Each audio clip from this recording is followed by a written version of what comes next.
Welcome, seeker of winter's embrace, to a journey through crystalline darkness where love becomes obsession and science transforms into sorrow.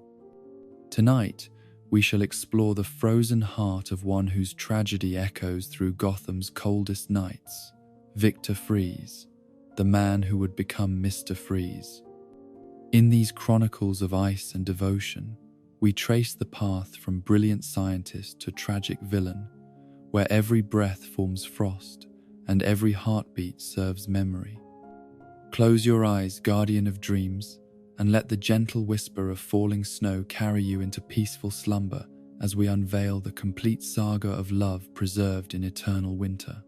In the frost-kissed valleys of Bavaria, where winter lingered longer than in any other season and the mountains held their snow like precious memories, there was born a child whose destiny would be forever intertwined with the crystalline embrace of ice and the preservation of all things beautiful yet fragile. Victor Freeze entered the world during the harshest winter the region had experienced in decades, his first breath visible in the frigid air of the small medical clinic where his mother labored through the long December night while his father paced the corridors with the methodical precision that would later characterize his son's approach to scientific endeavor. The Freeze household was one where intellectual achievement was valued above all else, where emotional warmth was considered a luxury that interfered with the pursuit of knowledge and understanding. Victor's father, Heinrich Freeze, was a professor of theoretical physics at the local university, a man whose brilliance in his field was matched only by his inability to connect with others on any level that did not involve abstract concepts and mathematical equations. His mother, Ingrid, possessed a more practical intelligence that manifested itself in her work as a research librarian, yet she too maintained the emotional distance that seemed to characterize their family's approach to interpersonal relationships. From his earliest memories, Victor was drawn to the winter landscapes that surrounded their home, spending hours observing the way ice formed on window panes, the patterns that frost created on bare branches, the delicate architecture of snowflakes that fell like tiny miracles from the grey Bavarian sky, while other children played games that involved running and shouting and the kind of chaotic energy that characterized normal childhood development. Victor found himself fascinated by the stillness that winter brought to the world, the way cold could preserve and protect while also creating beauty that was both temporary and eternal. His parents, recognizing their son's unusual interests and exceptional intellectual capabilities, encouraged his scientific curiosity while maintaining their characteristic emotional reserve. The basement laboratory that Heinrich established for Victor's use when the boy turned 8 was equipped with microscopes, measuring instruments, and containers that allowed him to conduct his first formal experiments with ice formation and crystal structure. These early investigations were guided by a methodical approach that impressed even his demanding father, demonstrating levels of patience and attention to detail that seemed far beyond his chronological age. The books that filled Victor's childhood were not the adventure stories and fairy tales that occupied other children, but rather technical manuals on thermodynamics, crystallography, and cellular biology that his parents provided in place of more conventional entertainment. He absorbed this information with the same intensity that other youngsters devoted to games and sports, developing a vocabulary that was simultaneously vast and narrowly focused, capable of discussing complex scientific concepts yet struggling with the emotional language that governed normal human interaction. His first successful preservation experiment occurred during his 10th winter, when he discovered that certain flowers could be frozen in such a way that their cellular structure remained intact even after extended periods of sub-zero storage. The roses that his mother had cultivated in their small garden were transformed through his careful application of controlled freezing techniques into specimens that retained their beauty and form long after their natural lifespan should have ended. The satisfaction that Victor derived from this success was profound and lasting, creating the foundation for what would become his life's work and ultimate obsession. The isolation that characterized Victor's childhood was not entirely imposed by his parents, but was also a result of his own preferences and intellectual development. His classmates found him strange and distant, unable to relate to his interests or understand his perspective on the world around them. He seemed to exist in a different realm from them, one where scientific principles and natural phenomena held more fascination than social interaction or emotional connection. This separation was reinforced by his academic achievements, which consistently placed him at the top of his classes while simultaneously highlighting the gulf that existed between his intellectual capabilities and those of his peers. As Victor progressed through his teenage years, his focus on cryogenic research intensified and became more sophisticated. The equipment that his father provided became increasingly advanced, allowing him to conduct experiments that approached professional standards while still operating within the confines of their home laboratory. His understanding of the principles that governed freezing and preservation deepened through both theoretical study and practical application, creating a foundation of knowledge that would serve him throughout his professional career. The university years that followed represented Victor's first real exposure to intellectual peers who could appreciate and challenge his scientific thinking. His enrollment in the advanced physics program at Munich University placed him in an environment where his exceptional abilities were recognized and cultivated rather than merely tolerated. The professors who guided his studies recognized in him a rare combination of theoretical understanding and practical skill that marked him as destined for significant achievement in whatever field he chose to pursue. It was during his second year at university that Victor encountered the young woman who would forever alter the trajectory of his life and provide him with the first experience of genuine emotional warmth that he had ever known. Nora Anders was a fellow student in the biochemistry program, possessed of a brilliant mind that rivaled his own, yet coupled with an emotional intelligence and capacity for human connection that he had never encountered before. Where Victor approached the world through the lens of scientific analysis and objective measurement, Nora brought intuition and empathy that revealed dimensions of existence he had never previously considered.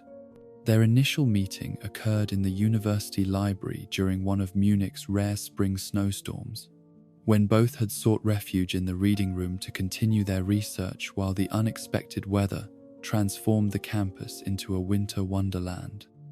Victor had been studying crystallization patterns in organic compounds when he noticed the young woman at a nearby table struggling with a complex biochemical equation that related to protein folding under various temperature conditions. His offer of assistance was motivated initially by simple intellectual curiosity. Yet the conversation that followed revealed not only her exceptional understanding of molecular biology, but also her remarkable ability to see connections and patterns that his more rigid analytical approach had missed. The collaboration that developed between them over the following months was unlike anything Victor had experienced in his previous academic or personal relationships. Nora's research into cellular preservation during states of metabolic stress complemented his own investigations into cryogenic applications in ways that neither had anticipated. Her work on hibernation patterns in Arctic mammals provided insights that enhanced his understanding of how living tissue responded to extreme temperature variations, while his expertise in controlled freezing techniques offered solutions to problems she had encountered in her attempts to slow cellular decay processes. Yet, beyond their intellectual partnership, Victor found himself experiencing emotions and sensations that were entirely foreign to his previous existence. Nora's laughter filled spaces in his consciousness that he had not realized were empty, while her genuine interest in his thoughts and feelings created a sense of connection that transcended mere academic collaboration. For the first time in his life, he began to understand that knowledge shared with someone who truly comprehended and appreciated it was far more valuable than discoveries made in isolation. The development of their romantic relationship proceeded with the same methodical care that Victor applied to his scientific endeavors. Yet it was guided by emotional responses that were both wonderful and terrifying in their intensity. Nora's patient encouragement gradually drew him out of the intellectual shell that had protected him throughout his childhood and adolescence, teaching him to express feelings that he had previously suppressed or ignored entirely. Her ability to find beauty in both scientific discovery and simple human moments expanded his understanding of what made existence meaningful and worth preserving. Their engagement during Victor's final year at university was celebrated by their professors and fellow students as the union of two exceptional minds whose combined capabilities promised significant contributions to their respective fields. The research they conducted together during this period resulted in several published papers that established their reputations within the international scientific community, while also demonstrating the power of their intellectual and emotional partnership. The wedding that took place in a small chapel overlooking the Bavarian countryside was attended by family members and academic colleagues who recognized that they were witnessing not merely the joining of two individuals, but the formation of a research partnership that might revolutionize approaches to biological preservation and medical treatment. The vows they exchanged included promises not only of personal devotion, but also of continued collaboration in their shared pursuit of scientific understanding that might benefit humanity as a whole. Their early married years were marked by professional success and personal happiness that seemed to validate all of Victor's previous assumptions about the value of intellectual achievement and careful planning. The laboratory they established in their Munich home became a place where cutting-edge research proceeded alongside the simple domestic pleasures that Nora had taught him to appreciate. Their discussions of complex biochemical processes were interwoven with conversations about their hopes for the future and their growing understanding of each other's dreams and aspirations. The grant funding that Victor secured from various European research institutions provided them with equipment and resources that allowed their work to advance beyond anything they had previously imagined possible. His developing expertise in cryogenic preservation techniques began to attract attention from medical researchers who recognized the potential applications of his methods for organ transplant procedures and the treatment of various degenerative diseases. The possibility that controlled freezing might allow human tissue to be preserved indefinitely while maintaining its viability opened doors to therapeutic approaches that had previously existed only in the realm of science fiction. Nora's complementary research into cellular metabolism during states of suspended animation provided the biological foundation that made Victor's technological achievements medically relevant. Her understanding of how living systems responded to extreme environmental conditions informed his design of preservation protocols that could maintain tissue integrity across extended periods of frozen storage. Their combined work represented a synthesis of engineering, precision, and biological insight that promised to transform approaches to medical treatment and human longevity. The international recognition that their research began to attract led to offers from prestigious institutions throughout Europe and North America, opportunities that would have provided them with unlimited resources and global platforms for their investigations. Yet Victor found himself increasingly reluctant to leave the controlled environment of their private laboratory, where he could pursue his research without the interference of administrators or the pressure to produce commercially viable results. His growing obsession with perfecting his cryogenic techniques began to consume larger portions of his time and attention, creating the first subtle tensions in their previously harmonious relationship. The equipment that filled their laboratory became increasingly sophisticated and expensive, incorporating materials and technologies that pushed the boundaries of what current science could achieve.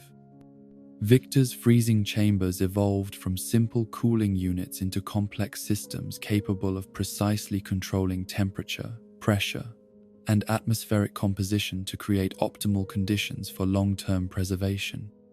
His success in maintaining the viability of complex organic samples for unprecedented periods of time validated his theoretical approaches, while also feeding an obsession with achieving perfect preservation that would eventually consume his entire existence. The publications that resulted from their collaborative research established Victor and Nora as leaders in the field of cryobiological research, sought after as speakers at international conferences and consultants for government and private research initiatives.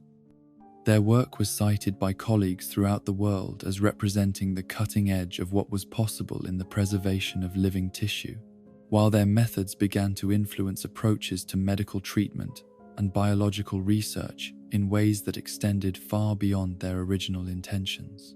Yet, beneath the surface of their professional success and personal happiness, subtle changes were beginning to manifest in Victor's personality and priorities that would eventually lead to the destruction of everything he held most dear.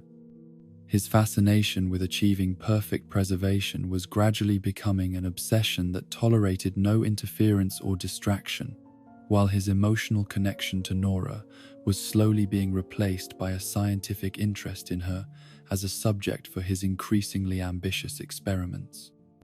The brilliant mind that had once brought them together was beginning to focus so intensely on the technical aspects of preservation that it lost sight of the human values that made preservation meaningful in the first place. The foundation of tragedy was being laid during these years of apparent triumph, as Victor's refusal to accept the limitations imposed by natural processes created the psychological conditions that would eventually transform love into obsession and scientific inquiry into desperate denial of mortality itself. The man who had learned to experience joy through Nora's influence was gradually returning to the emotional isolation of his childhood, though now his detachment was focused through the lens of scientific methodology rather than simple social awkwardness. In the crystalline precision of his laboratory, surrounded by the instruments of preservation and the promise of eternal protection against decay and loss, Victor Fries was unconsciously preparing for the tragedy that would transform him from humanity's benefactor into one of its most dangerous enemies. The seeds of Mr. Freeze were being planted in soil made fertile by brilliant intellect divorced from wisdom, by love twisted into possession, and by the fatal assumption that science could provide solutions to problems that required acceptance rather than resistance. The winter of his soul was approaching, though neither he nor Nora could yet feel the first chill winds that would eventually freeze both their hearts in very different ways. The first tremor in the perfect crystalline structure of Victor and Nora Freeze's existence manifested itself not as a sudden catastrophic fracture, but as the almost imperceptible hairline crack that appears in ice when subjected to stresses that exceed its capacity for accommodation. It began on a Tuesday morning in late autumn, when the Munich air carried the first hints of the approaching winter that would forever after hold different meanings for both of them. As Nora stood before the bathroom mirror, brushing her teeth, and noticed that her left hand exhibited a barely perceptible tremor that caused the toothbrush to vibrate against her teeth in a rhythm that seemed disconnected from her conscious control. The symptom was so subtle that she initially dismissed it as the result of too much caffeine or insufficient sleep, common enough afflictions among researchers who often worked late into the night, pursuing the kind of breakthrough discoveries that defined their professional lives. Yet, as the days passed and the tremor persisted, sometimes disappearing entirely only to return with greater intensity during moments of concentration or stress, Nora began to recognize that something fundamental had shifted in the previously reliable relationship between her mind and her body. Victor, immersed as always in the intricate calculations and precise measurements that governed his latest cryogenic experiments, initially failed to notice the changes that were becoming increasingly apparent to his wife. His attention was consumed by a particularly challenging problem involving the optimal rate of temperature reduction for preserving complex neural tissue, a puzzle that required such intense focus that the subtle alterations in Nora's motor control and coordination escaped his observation entirely. The irony was profound yet invisible to both of them. the man whose life's work involved the preservation of biological function was blind to the gradual deterioration occurring in the person he loved most. The morning when Nora could no longer ignore or rationalize away the symptoms that were manifesting with increasing frequency and severity was marked by an incident in their shared laboratory that shattered her carefully maintained denial and forced her to confront the possibility that something was seriously wrong. She had been preparing a solution of cellular preservatives when her hand began to shake so violently that the delicate glassware slipped from her grasp and shattered against the laboratory floor, spreading corrosive chemicals and broken glass in a pattern that seemed to mirror the chaos that was beginning to invade the ordered precision of their lives. Victor's response to the accident revealed both his deep concern for his wife's well-being and his instinctive tendency to approach every problem as a technical challenge that could be solved through the application of sufficient knowledge and analytical rigor. His first questions focused on whether she had been injured by the broken glass or exposed to dangerous chemicals. Yet when those immediate concerns had been addressed, he began to probe for explanations that might account for the uncharacteristic clumsiness that had caused the mishap. The conversation that followed was perhaps the most difficult either of them had ever experienced, as Nora was forced to admit that the tremor was not an isolated incident, but part of a pattern of neurological symptoms that had been developing over several weeks. The involuntary muscle movements were accompanied by occasional moments of confusion and disorientation that made her question her own perceptions and abilities, while her coordination and fine motor control showed signs of deterioration that interfered with the precise manipulations required for their research. Victor's initial response was characteristically methodical and optimistic, reflecting his deep faith in the power of medical science to diagnose and treat whatever condition might be affecting his wife. He insisted on scheduling appointments with the best neurological specialists in Munich, confident that their expertise would quickly identify the problem and provide effective treatment options. His approach to Nora's symptoms was the same one he applied to experimental challenges in his laboratory: gather data, formulate hypotheses, test solutions, and persist until the desired outcome was achieved.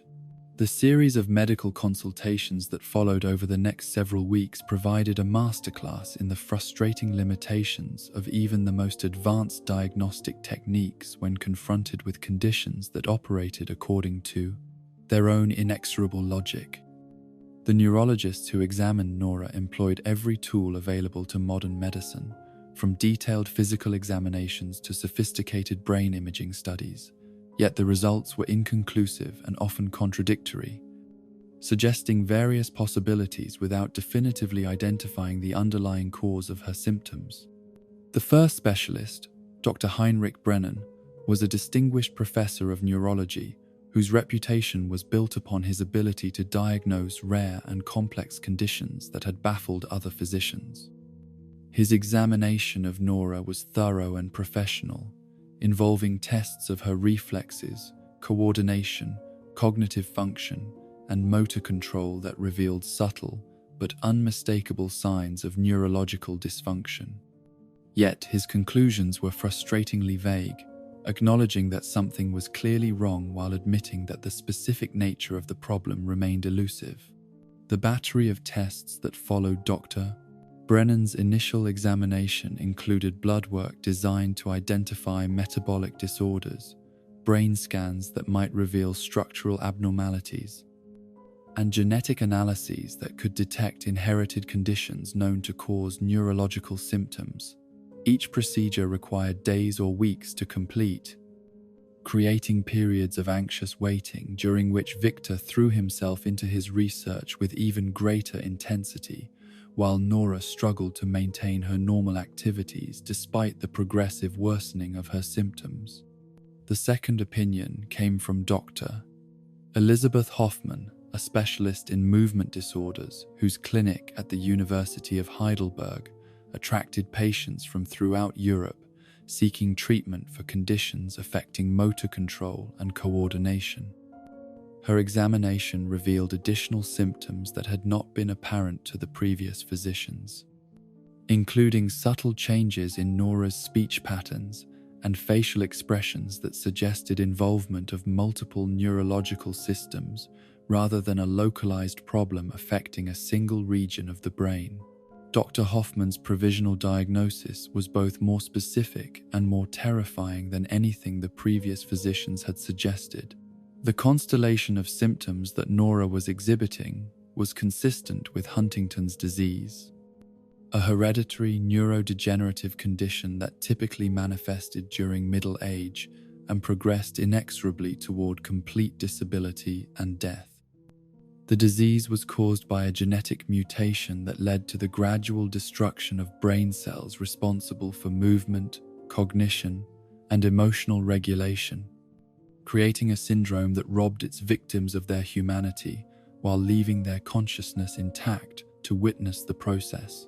The genetic test that would definitively confirm or rule out Huntington's disease required several weeks to complete, during which Victor and Nora attempted to maintain some semblance of their normal routine while grappling with the implications of a diagnosis that would fundamentally alter every aspect of their future together. The disease was invariably fatal, with no effective treatments available to slow its progression or ameliorate its symptoms, making it one of the most feared conditions in all of medicine.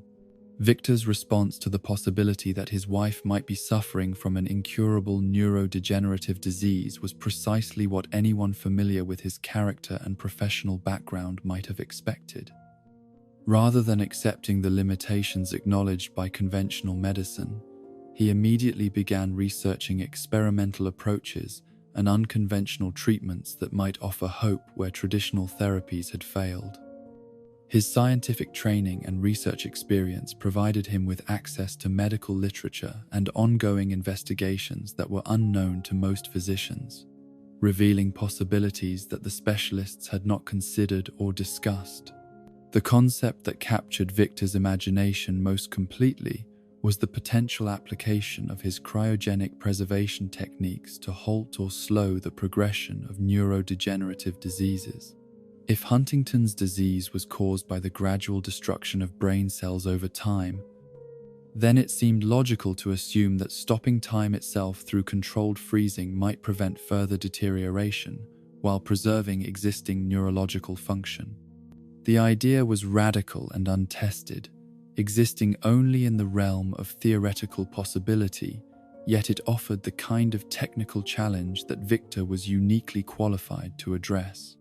Nora's response to the potential diagnosis and her husband's proposed solution revealed the fundamental difference in their approaches to mortality and medical limitation that would eventually drive them apart despite their deep love for each other.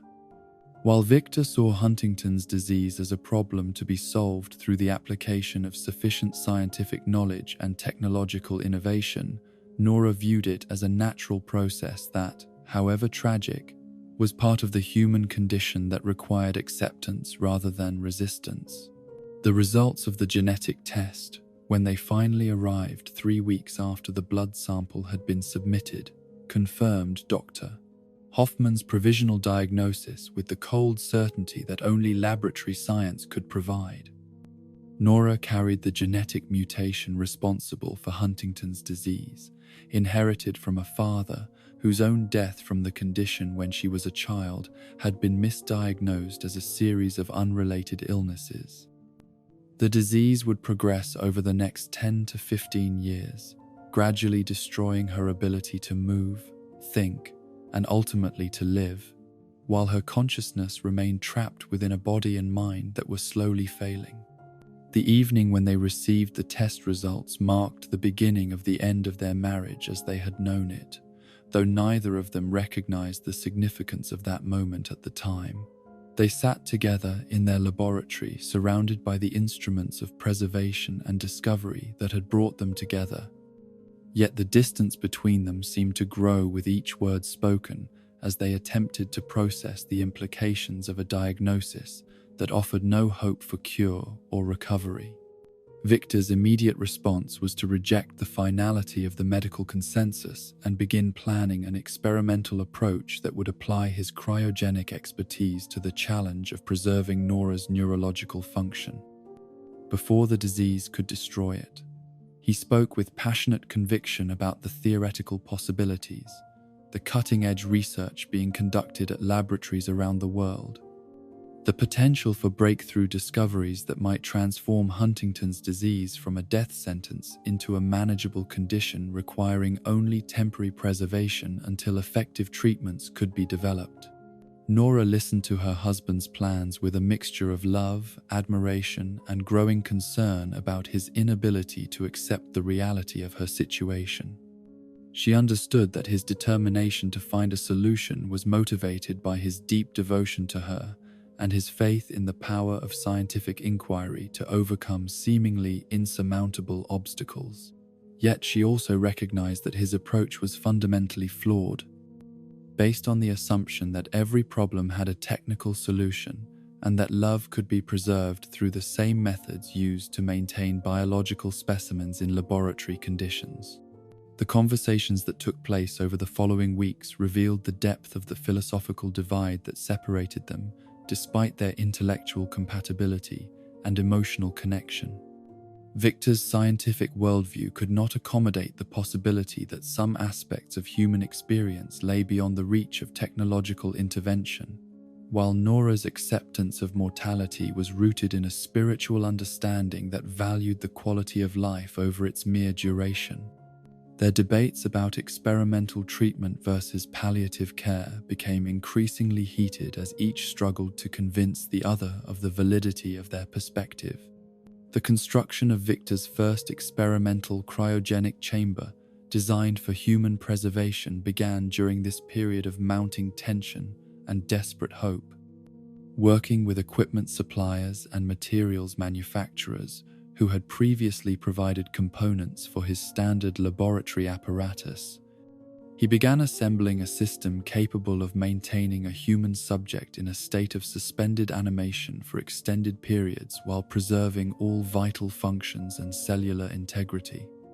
The project consumed his attention and resources completely, leaving little time for the emotional support that Nora needed as her symptoms continued to worsen. The ethical implications of Victor's proposed treatment were staggering, involving risks and uncertainties that no institutional review board would ever have approved for experimental application to human subjects. The procedure he was contemplating had never been attempted on living beings, with no data available regarding its safety or efficacy. Yet he was proposing to use his own wife as the first test subject for a technology that might kill her immediately rather than preserving her indefinitely. The fact that Huntington's disease would eventually prove fatal provided some justification for accepting extraordinary risks. Yet the experimental nature of the intervention raised questions about informed consent and medical ethics that Victor chose to ignore. Nora's initial response to her husband's increasingly elaborate preservation plans was one of patient tolerance mixed with growing alarm at his emotional detachment from her immediate needs and concerns. While he focused on the technical challenges of cryogenic preservation, she was dealing with the day-to-day reality of living with a progressive neurological disease that was already beginning to interfere with her ability to work, drive, and maintain her independence. Her requests for help with these practical matters were often dismissed by Victor as distractions from the more important work of developing a cure for her condition. The legal documents that Nora quietly prepared during this period reflected her recognition that her husband's scientific optimism was leading him down a path that could not accommodate her own wishes regarding end-of-life care. Her living will specified that she did not want extraordinary measures taken to prolong her life once the disease had progressed to the point where meaningful consciousness was no longer possible. While her medical power of attorney was assigned to her sister rather than to Victor, whose judgment she no longer trusted to align with her values and preferences. The progression of Nora's symptoms accelerated during the autumn months, as if the disease was responding to the stress and uncertainty that dominated their household. Her tremors became more pronounced and frequent, while her speech began to show the slurring and hesitation characteristic of Huntington's disease. More disturbing were the subtle changes in her personality and emotional regulation, including periods of irritability and depression that seemed disconnected from her usual optimistic and patient demeanor. Victor's response to each new symptom was to intensify his research efforts and accelerate the construction of his preservation apparatus, driven by the fear that time was running out faster than his scientific progress could keep pace. He worked 18-hour days in their laboratory, surviving on minimal sleep and irregular meals, while Nora spent increasing amounts of time alone dealing with the physical and emotional challenges of her deteriorating condition without the support she needed from her husband. The first serious argument between them occurred on a December evening when Nora discovered that Victor had been conducting secret experiments on laboratory animals using early versions of his cryogenic preservation system. The sight of mice and rats in various states of frozen suspension, some clearly dead from the experimental procedures while others remained in an ambiguous state between life and death, horrified her and forced her to confront the reality of what her husband was proposing to do to her when the disease progressed sufficiently to justify the intervention. The ethical violations represented by Victor's animal experiments were compounded by his failure to obtain proper institutional approval or oversight for research involving living subjects.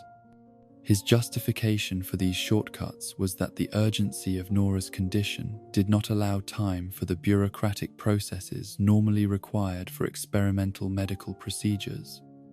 Yet his cavalier attitude toward research ethics revealed a dangerous erosion of the moral standards that should have guided his scientific work. Nora's discovery of the extent to which her husband had abandoned conventional research protocols in his desperation to develop a preservation system for her use marked the beginning of her serious consideration of alternatives to his Pru2.0's proposed treatment.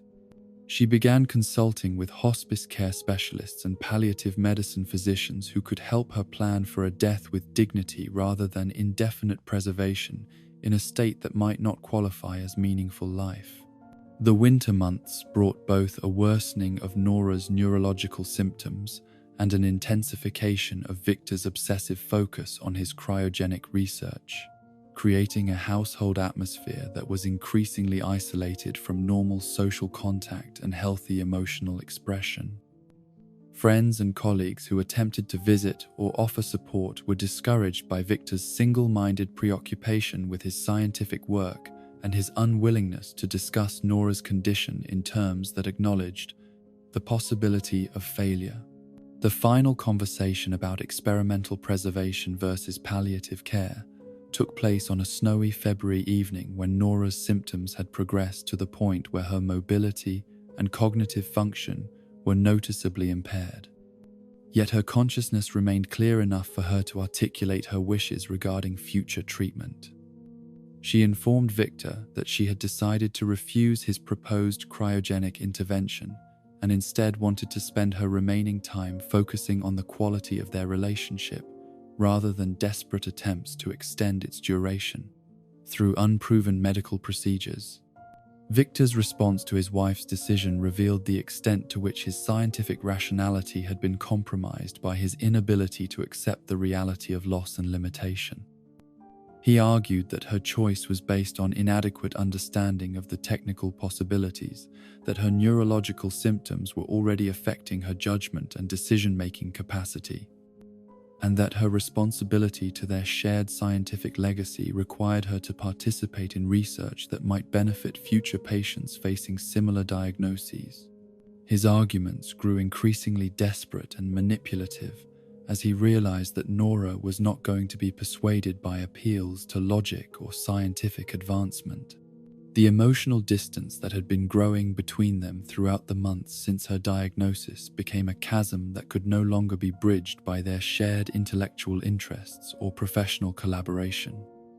Victor's transformation from loving husband to obsessed researcher was complete, while Nora's acceptance of her mortality had given her a clarity and peace that her husband could neither understand nor share.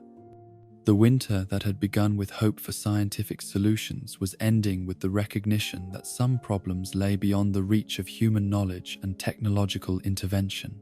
The laboratory that had once been the foundation of their partnership became a source of tension and alienation as Victor's equipment grew more elaborate and his experiments more desperate.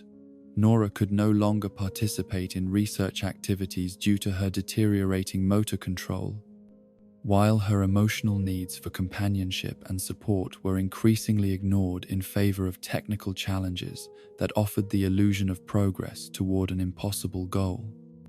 The brilliant scientist who had once shared her dreams of using knowledge to benefit humanity was becoming the prototype for the tragic villain he would eventually become, though neither of them could yet see the terrible transformation that lay ahead in their frozen future together.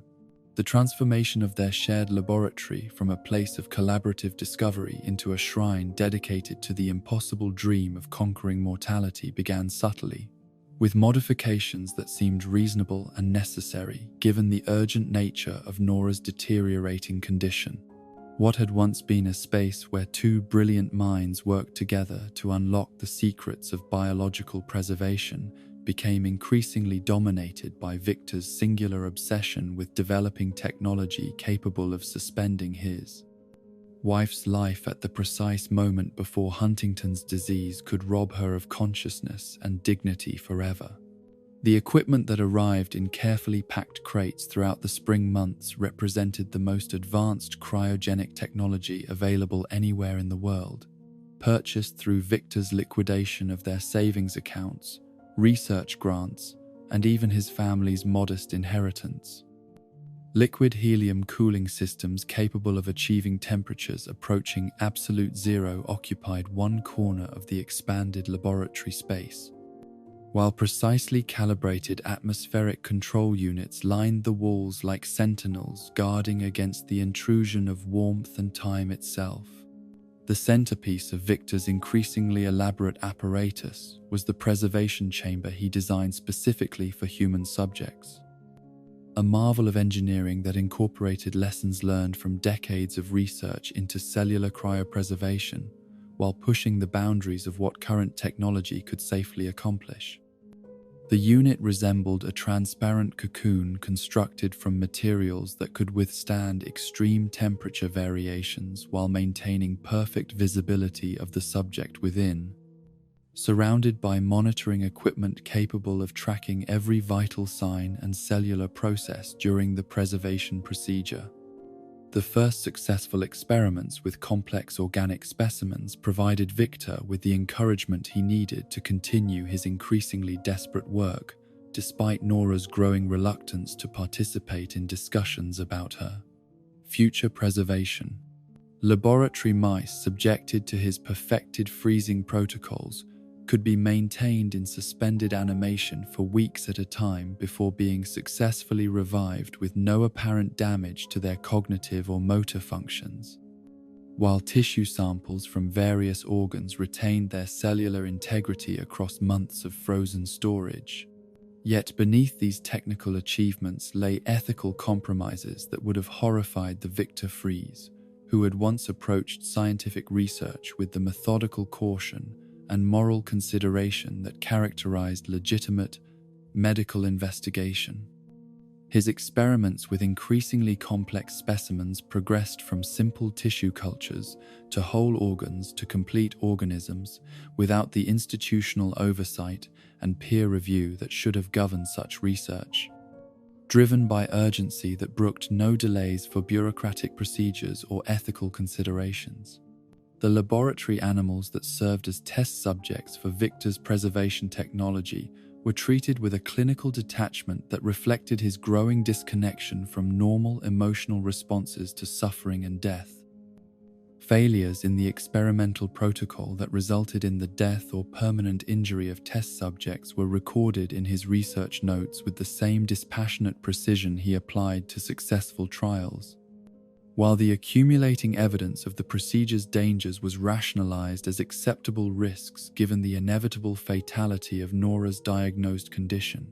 Nora's awareness of the extent to which her husband's research had departed from accepted standards of scientific ethics created a growing sense of horror that competed with her love for the man she had married and her recognition of his genuine desire to save her life. The Victor she observed working obsessively in their laboratory bore increasing resemblance to the emotionally distant figure she had helped him overcome during their university years. Yet now his isolation was focused through the lens of scientific methodology rather than simple social awkwardness. The conversations they shared during this period were marked by a fundamental disconnect between Nora's acceptance of her mortality and Victor's absolute refusal to consider any outcome other than her preservation and eventual cure. While she spoke of wanting to spend their remaining time together, creating meaningful memories and deepening their emotional connection, he could only discuss technical specifications, experimental timelines, and theoretical possibilities that might extend her life indefinitely through artificial means. The construction of the preservation chamber proceeded according to Victor's increasingly elaborate specifications, despite Nora's explicit statements that she did not wish to be subjected to experimental procedures that had never been tested on human subjects. His justification for continuing the work was that her neurological symptoms were already beginning to affect her judgment and decision-making capacity, making it his responsibility as her husband and as a scientist to prepare options that might not be available if he waited for her consent when the disease had progressed further. The first human-scale test of the preservation system was conducted using cadavers obtained through Victor's connections with medical research institutions, a practice that violated numerous regulations regarding the use of human remains for experimental purposes. The results were encouraging from a purely technical standpoint, demonstrating that his equipment could successfully maintain human tissue in a state of suspended animation while preserving cellular structure and biological function at levels that exceeded anything previously achieved in cryogenic research. Yet the ethical implications of these experiments extended far beyond mere regulatory violations to encompass fundamental questions about the nature of consciousness and the definition of life that Victor was unprepared to address. The preserved subjects retained the appearance of living beings while exhibiting none of the electrical activity or metabolic processes that characterized conscious existence, creating an ambiguous state that fell somewhere between life and death without clearly belonging to either category. Nora's horror at discovering the extent of her husband's human experimentation marked the beginning of her serious consideration of legal measures to prevent him from subjecting her to procedures that she viewed as violations of Peng's safe. Her autonomy and dignity, the living will that she had prepared during the early stages of her diagnosis, was supplemented by additional documentation specifying that she did not consent to cryogenic preservation under any circumstances. While her medical power of attorney was transferred to her sister to ensure that Victor could not make treatment decisions on her behalf. The progression of Nora's Huntington's disease during the summer months created visible changes in her physical appearance and cognitive function that intensified Victor's sense of urgency while simultaneously strengthening her resolve to maintain control over her own treatment decisions. Her speech became increasingly slurred and difficult to understand, while her motor control deteriorated to the point where she required assistance with basic daily activities that she had previously managed independently. The cruel irony of Nora's situation was that her consciousness remained largely intact, even as her body and brain underwent the progressive deterioration characteristic of Huntington's disease. She was fully aware of what was happening to her and capable of making rational decisions about her care. Yet Victor increasingly dismissed her preferences as symptoms of neurological impairment rather than expressions of autonomous choice by a competent adult facing a terminal diagnosis. The legal consultation that Nora pursued during this period provided her with disturbing information about her rights as a patient and the limitations on Victor's authority to make medical decisions on her behalf. While her living will and medical power of attorney documents provided some protection against unwanted interventions, the experimental nature of Victor's proposed preservation procedure created legal gray areas that might allow him to justify his actions as emergency medical treatment rather than research involving human subjects. The equipment that continued to arrive at their laboratory throughout the summer months reflected Victor's growing desperation and his willingness to acquire technology through increasingly questionable means. Military-grade cooling systems designed for battlefield medical applications were supplemented by pharmaceutical-quality monitoring equipment obtained from suppliers who did not inquire too closely about the intended use of their products, while specialized chemicals required for the preservation process were acquired through research institutions that assumed the materials would be used for legitimate scientific purposes. The first successful preservation of a primate subject represented a milestone in Victor's research that simultaneously validated his theoretical approach and demonstrated the profound ethical problems inherent in his borrowed methodology. The laboratory chimpanzee, subjected to his perfected freezing protocol, remained in suspended animation for 6 weeks before being successfully revived with apparent retention of its cognitive abilities and motor functions. Yet the experiment was conducted without institutional approval or veterinary oversight, in violation of numerous regulations governing research with animal subjects. The psychological impact of his successful primate preservation experiment on Victor's already deteriorating mental state was profound and disturbing, providing him with the confidence he needed to begin making concrete plans for Nora's preservation, while simultaneously isolating him further from normal moral considerations and ethical restraints. The technical achievement seemed to validate his belief that love could be preserved through the same methods used to maintain biological specimens. While the successful revival of his test subject offered hope that Nora's preservation need not be permanent if medical science eventually developed effective treatments for Huntington's disease, Nora's response to news of her husband's successful primate experiments was one of mounting terror, as she recognized that his research had progressed to the point where he might soon consider her ready for experimental preservation regardless of her stated wishes or legal documentation. The Victor she had married would never have contemplated subjecting her to unproven medical procedures against her will. Yet the man who now occupied their laboratory seemed capable of justifying any action that served his obsessive goal of preventing her death through artificial means. The autumn months brought both a significant deterioration in Nora's neurological function and an intensification of Victor's preparation for her preservation, creating a race between the progression of her disease and his readiness to intervene with experimental treatment that she continued to refuse. Her mobility became severely limited, requiring the use of a wheelchair for movement beyond their home, while her speech deteriorated to the point where communication required patience and careful attention to understand her increasingly garbled expressions. The installation of the final components of Victor's preservation system transformed their laboratory into something resembling a medical facility designed for the most advanced surgical procedures, complete with sterile environments, atmospheric controls, and monitoring equipment capable of tracking biological functions at the cellular level.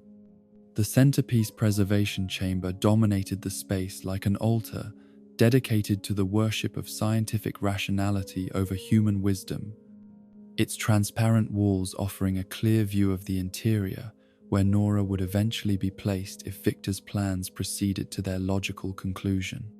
The psychological preparation that Victor underwent during this period involved a systematic suppression of his emotional responses and moral qualms about subjecting his wife to experimental procedures that violated every principle of domi, medical ethics, and informed consent. He rationalized his plans as acts of love rather than violations of autonomy, While his scientific training provided him with the methodological framework necessary to view Nora as a research subject rather than a suffering human being deserving of compassion and respect for her stated wishes. The first direct confrontation between them regarding the preservation procedure occurred on an October evening when Nora's symptoms had progressed to the point where her time remaining might be measured in months rather than years. Victor's announcement that his equipment was ready for human trials and that her preservation could begin whenever her condition deteriorated sufficiently was met with Nora's firm refusal and her insistence that he respect her decision to die naturally rather than being subjected to experimental intervention. The argument that followed revealed the complete breakdown of their relationship and the extent to which Victor's obsession had replaced his love for Nora with a scientific fascination that could not accommodate her autonomous choices. His insistence that her neurological symptoms had compromised her judgment and that he was acting in her best interests was countered by her lucid articulation of her reasons for refusing preservation, including her belief that the procedure would rob her of dignity while offering no guarantee of meaningful recovery or eventual cure. The winter evening when Victor finally initiated Nora's preservation represented the culmination of months of preparation and the complete abandonment of the ethical principles that should have governed his scientific work. Nora's condition had deteriorated to the point where she required constant medical attention, yet her consciousness remained clear enough for her to understand what was happening and to continue expressing her refusal to consent to experimental preservation procedures. The sedatives that Victor administered to his wife before beginning the preservation process were justified in his research notes as necessary to prevent anxiety and physical resistance that might compromise the technical success of the TACE procedure, yet they also served to silence her protests and eliminate her ability to prevent him from proceeding with treatment she had explicitly refused. The violation of her autonomy was complete and irreversible, transforming the woman he claimed to love into an unwilling subject for his desperate experiment. The preservation procedure itself proceeded according to Victor's carefully developed protocols, with each stage monitored and recorded with the obsessive attention to detail that had always characterized his research methodology. The gradual reduction of Nora's body temperature was accompanied by the introduction of cryoprotective agents designed to prevent cellular damage during the freezing process, while her vital signs were maintained at minimal levels sufficient to preserve basic biological function without supporting conscious awareness. The moment when Nora's preservation was complete marked both the technical success of Victor's most ambitious experiment and the ultimate failure of his ability to distinguish between love and possession, between preservation and imprisonment. The transparent chamber that contained her suspended form offered a perfect view of the woman whose beauty and consciousness had been frozen in time. Yet the being within bore no resemblance to the vibrant and autonomous person who had shared his dreams of using science to benefit humanity. The laboratory that had once been the foundation of their intellectual partnership became a mausoleum dedicated to Victor's refusal to accept the reality of loss and limitation.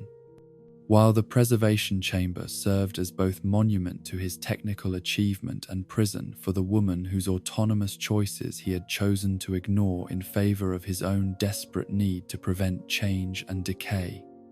The winter night when Nora's preservation was completed marked the beginning of Victor's transformation from brilliant scientist to tragic villain, though he would not recognize the magnitude of his fall until circumstances forced him to confront the consequences of choosing scientific rationality over human wisdom and love over respect for the beloved's autonomous will. The months that followed were characterized by Victor's obsessive monitoring of Nora's preserved state and his increasingly frantic research into treatments that might eventually allow her revival and cure. Yet beneath his scientific activity lay the growing recognition that he had committed an act of profound violation that could never be undone or justified by any eventual success.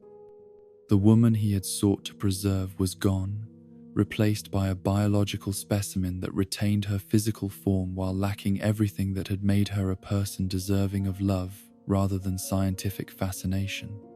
The corporate boardroom of Gothcorp Industries occupied the 42nd floor of one of Gotham City's most imposing skyscrapers. Its floor-to-ceiling windows, offering a panoramic view of the sprawling metropolis that stretched toward horizons obscured by industrial haze and the perpetual gloom that seemed to characterize the city's atmosphere, regardless of season or weather patterns. Within this sterile environment of polished mahogany and gleaming steel, decisions were made that affected the lives of thousands of employees and millions of consumers. Yet the men who gathered around the massive conference table were concerned primarily with quarterly profit margins and market share rather than the human consequences of their corporate strategies. Ferris Boyle had built his reputation within Gothcorp's executive hierarchy through a combination of ruthless efficiency and complete indifference to any consideration that could not be quantified in terms of financial impact, qualities that made him ideally suited for the role of overseeing the company's research and development divisions. His approach to scientific innovation was purely mercenary, viewing technological breakthroughs as commodities to be exploited for maximum return on investment, rather than as contributions to human knowledge and well-being that justified support regardless of their immediate commercial applications. The quarterly reports that crossed Boyle's desk during the autumn months contained disturbing information about Victor Freeze and the cryogenic research project that had been consuming increasingly large portions of the company's research budget without producing results that could be commercialized within acceptable timeframes. The brilliant scientist whose work had initially attracted Gothcorp's investment had become a liability whose obsessive focus on perfecting preservation techniques for a single individual prevented him from developing applications that could generate revenue for the corporation. The financial analysis prepared by Gothcorp's accounting department revealed that Victor's research had consumed nearly $2 million in equipment purchases, laboratory modifications, and specialized materials over the previous 18 months, yet had produced no patents, publications, or prototype technologies that could be marketed to pharmaceutical companies or medical device manufacturers. The return on investment for the cryogenic preservation project was effectively negative, while Victor's refusal to collaborate with other researchers or share his methodologies made it impossible for the company to leverage his discoveries through partnerships with external organizations. The decision to terminate Victor's employment and seize control of his research materials was made during a closed executive session that Victor was not invited to attend. Despite the fact that his scientific expertise and intimate knowledge of the project's technical details made his input potentially valuable for determining how best to salvage commercial value from the failed investment. Boyle's recommendation to the board of directors was that the company should cut its losses by ending Victor's contract immediately while retaining ownership of all equipment, research data, and experimental protocols developed using corporate resources. The legal framework that governed Victor's relationship with Gothcorp was structured heavily in favor of the corporation, with intellectual property clauses that assigned ownership of all discoveries and innovations to the company, regardless of their potential applications or the personal motivations that had driven their development. The contract that Victor had signed upon joining the research division granted him access to advanced equipment and substantial funding in exchange for surrendering any claim to the commercial exploitation of his work. A standard arrangement in corporate research environments that protected companies from employees who might attempt to profit independently from discoveries made using corporate resources. The morning when Ferris Boyle arrived at Victor's laboratory accompanied by a team of security personnel and legal representatives marked the beginning of a confrontation that would transform both men in ways that neither could have anticipated.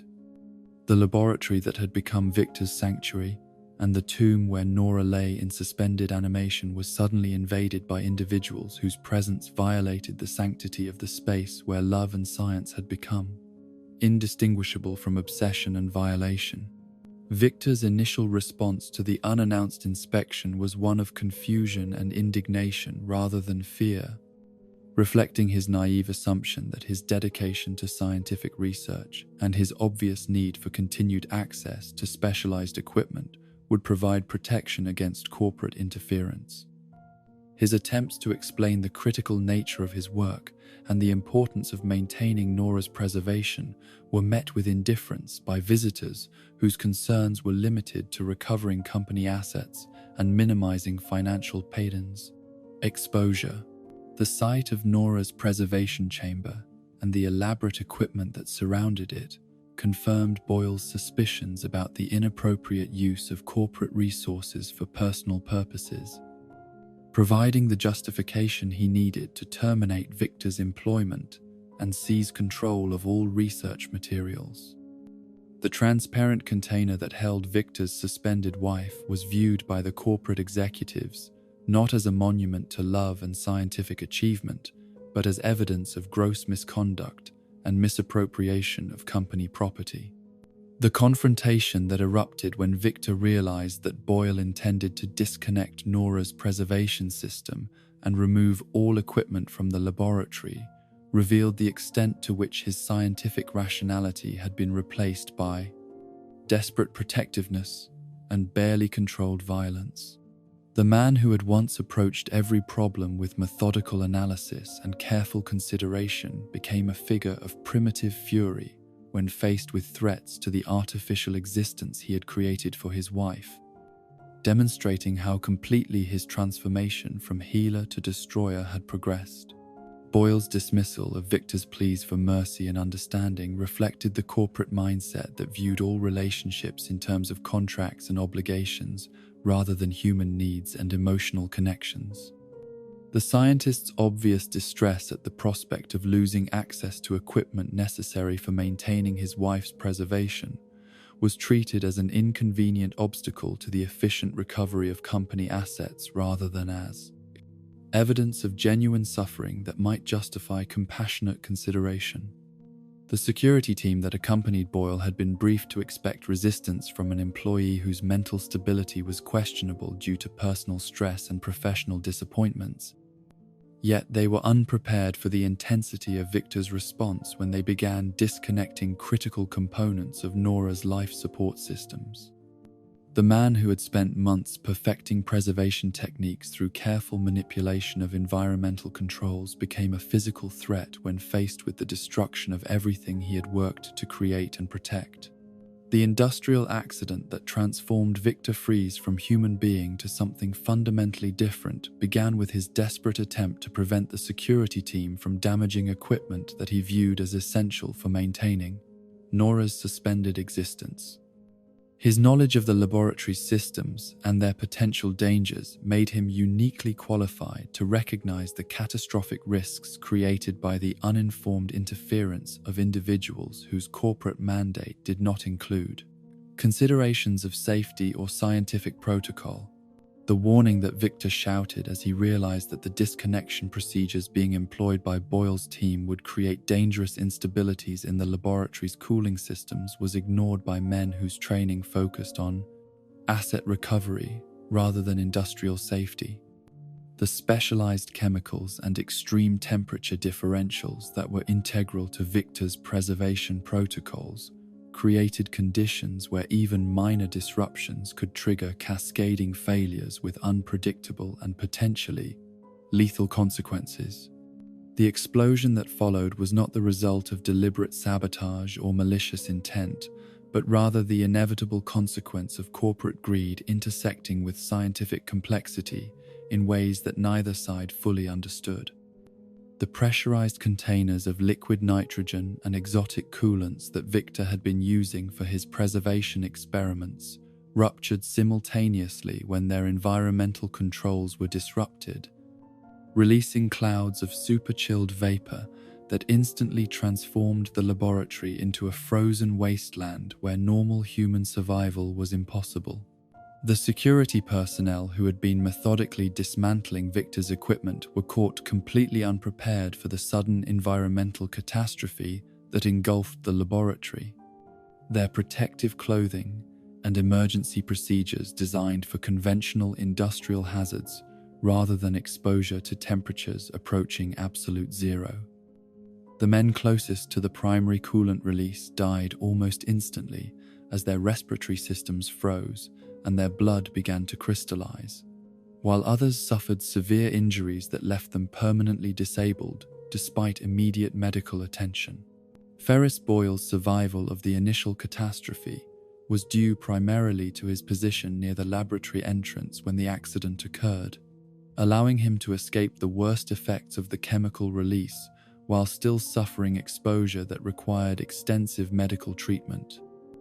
The corporate executive who had entered the laboratory with complete confidence in his authority and invulnerability emerged as a scarred and traumatized figure whose encounter with scientific forces beyond his control had stripped away his illusions about the predictability and controllability of technological systems.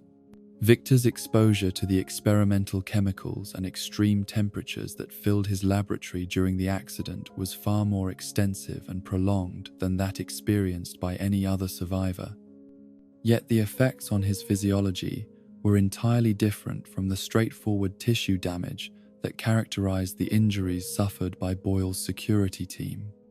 The years of working with exotic coolants and cryogenic materials had apparently created subtle changes in his metabolism and cellular structure that provided some measure of protection against conditions that would have been immediately fatal to normal human beings. The initial hours following the accident were characterized by Victor's gradual recognition that his body had undergone fundamental alterations that affected not only his ability to survive in extreme cold, but also his tolerance for normal environmental temperatures. The hospital room where he regained consciousness felt oppressively warm despite its standard climate control settings, while the clothing and blankets provided for his comfort created sensations of burning and suffocation that made rest impossible. The medical examinations that Victor underwent during his hospitalization revealed physiological changes so profound and unprecedented that the attending physicians struggled to understand how he remained conscious and apparently functional, despite metabolic parameters that should have been incompatible with human life. His core body temperature had stabilized at levels that would normally indicate severe hypothermia, yet he displayed no signs of the organ dysfunction and neurological impairment that typically accompanied such conditions.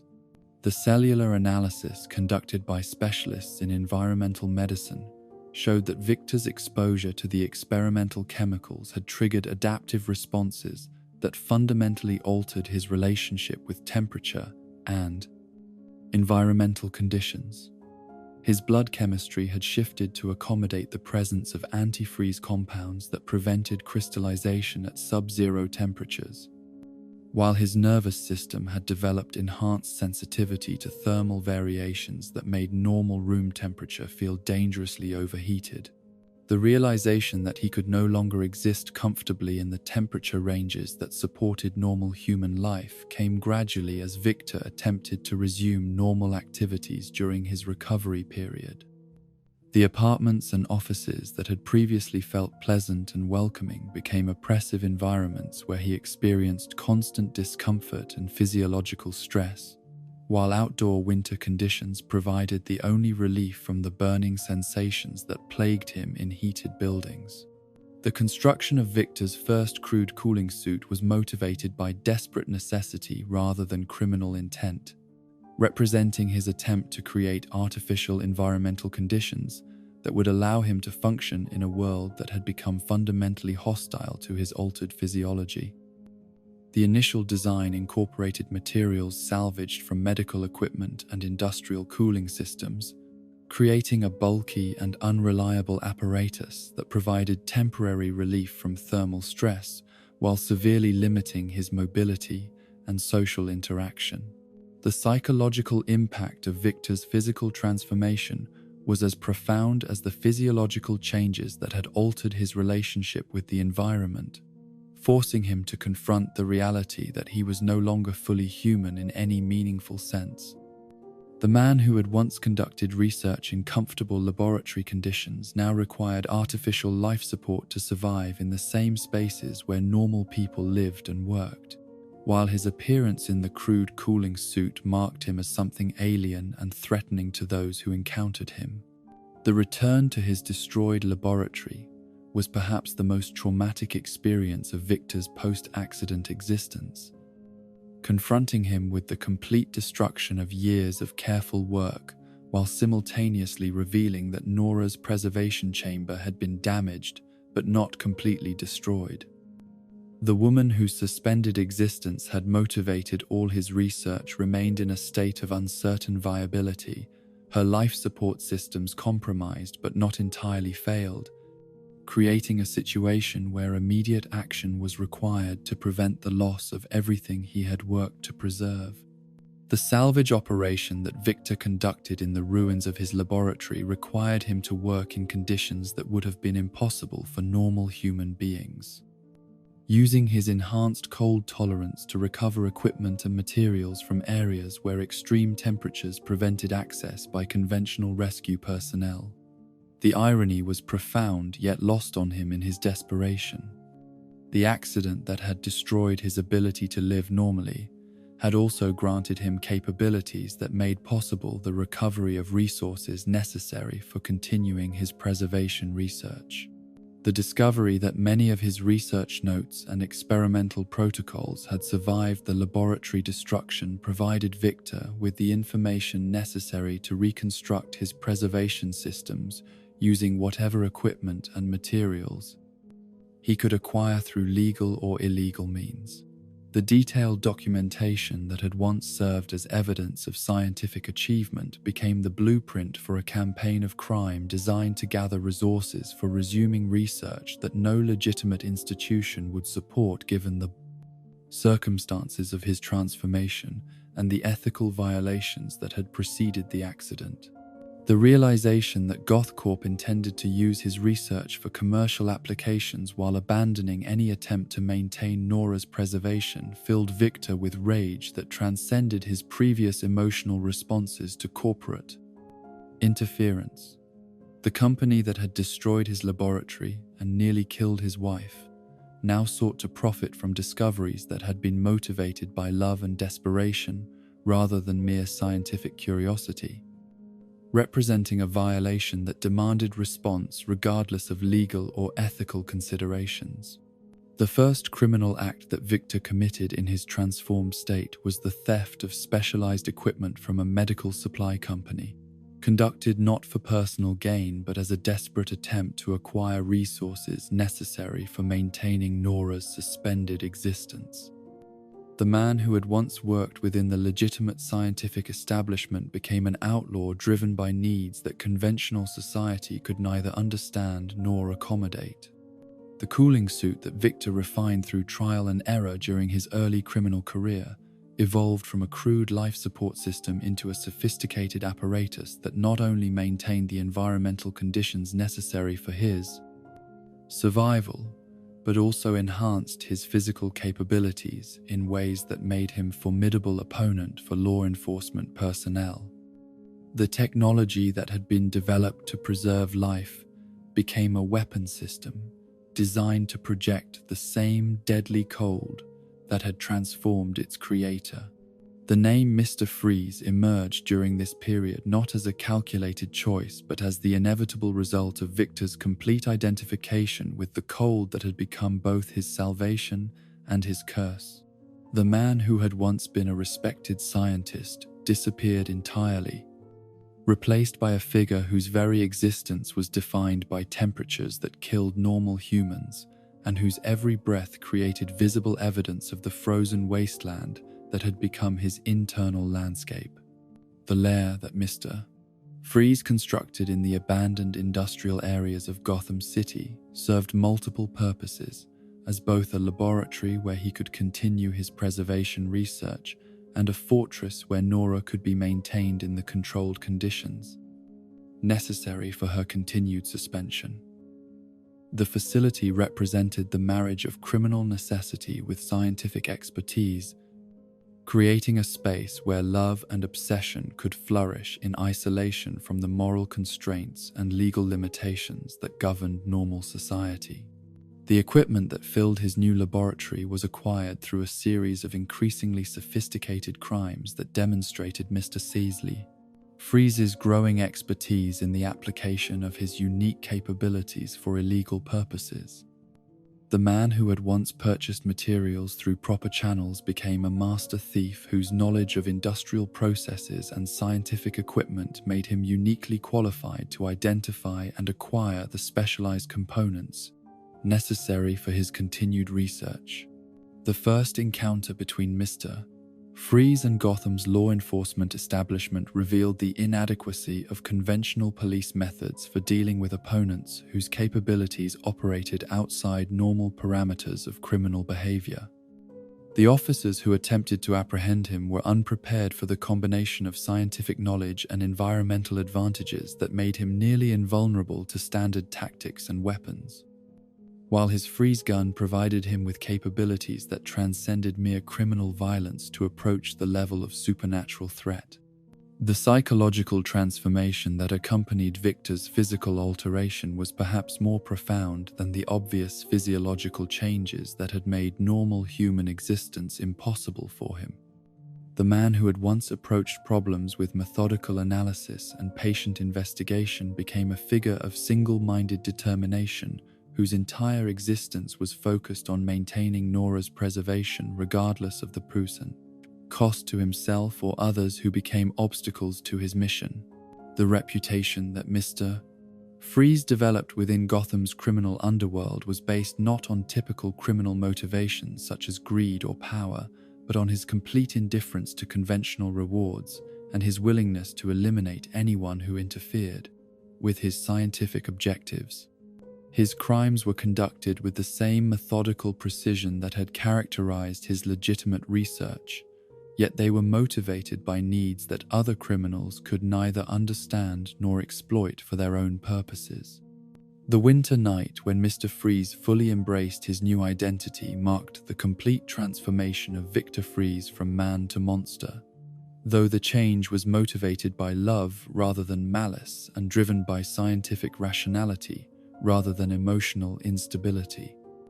The accident that had destroyed his laboratory and nearly killed his wife had also created the conditions necessary for his evolution into something that could survive in the frozen wasteland of his own obsession, ensuring that Nora's preservation would continue regardless of the cost to his own humanity or the safety of anyone who stood in his way.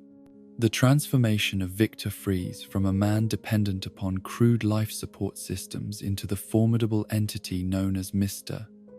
Freeze was neither sudden nor accidental, but rather the result of months of desperate innovation driven by the twin necessities of survival and scientific mission. The crude cooling apparatus that had initially allowed him to function outside hospital environments was woefully inadequate for the complex tasks that his new existence demanded, providing barely sufficient environmental control to prevent immediate physiological collapse while offering no protection against the hostile world that surrounded him.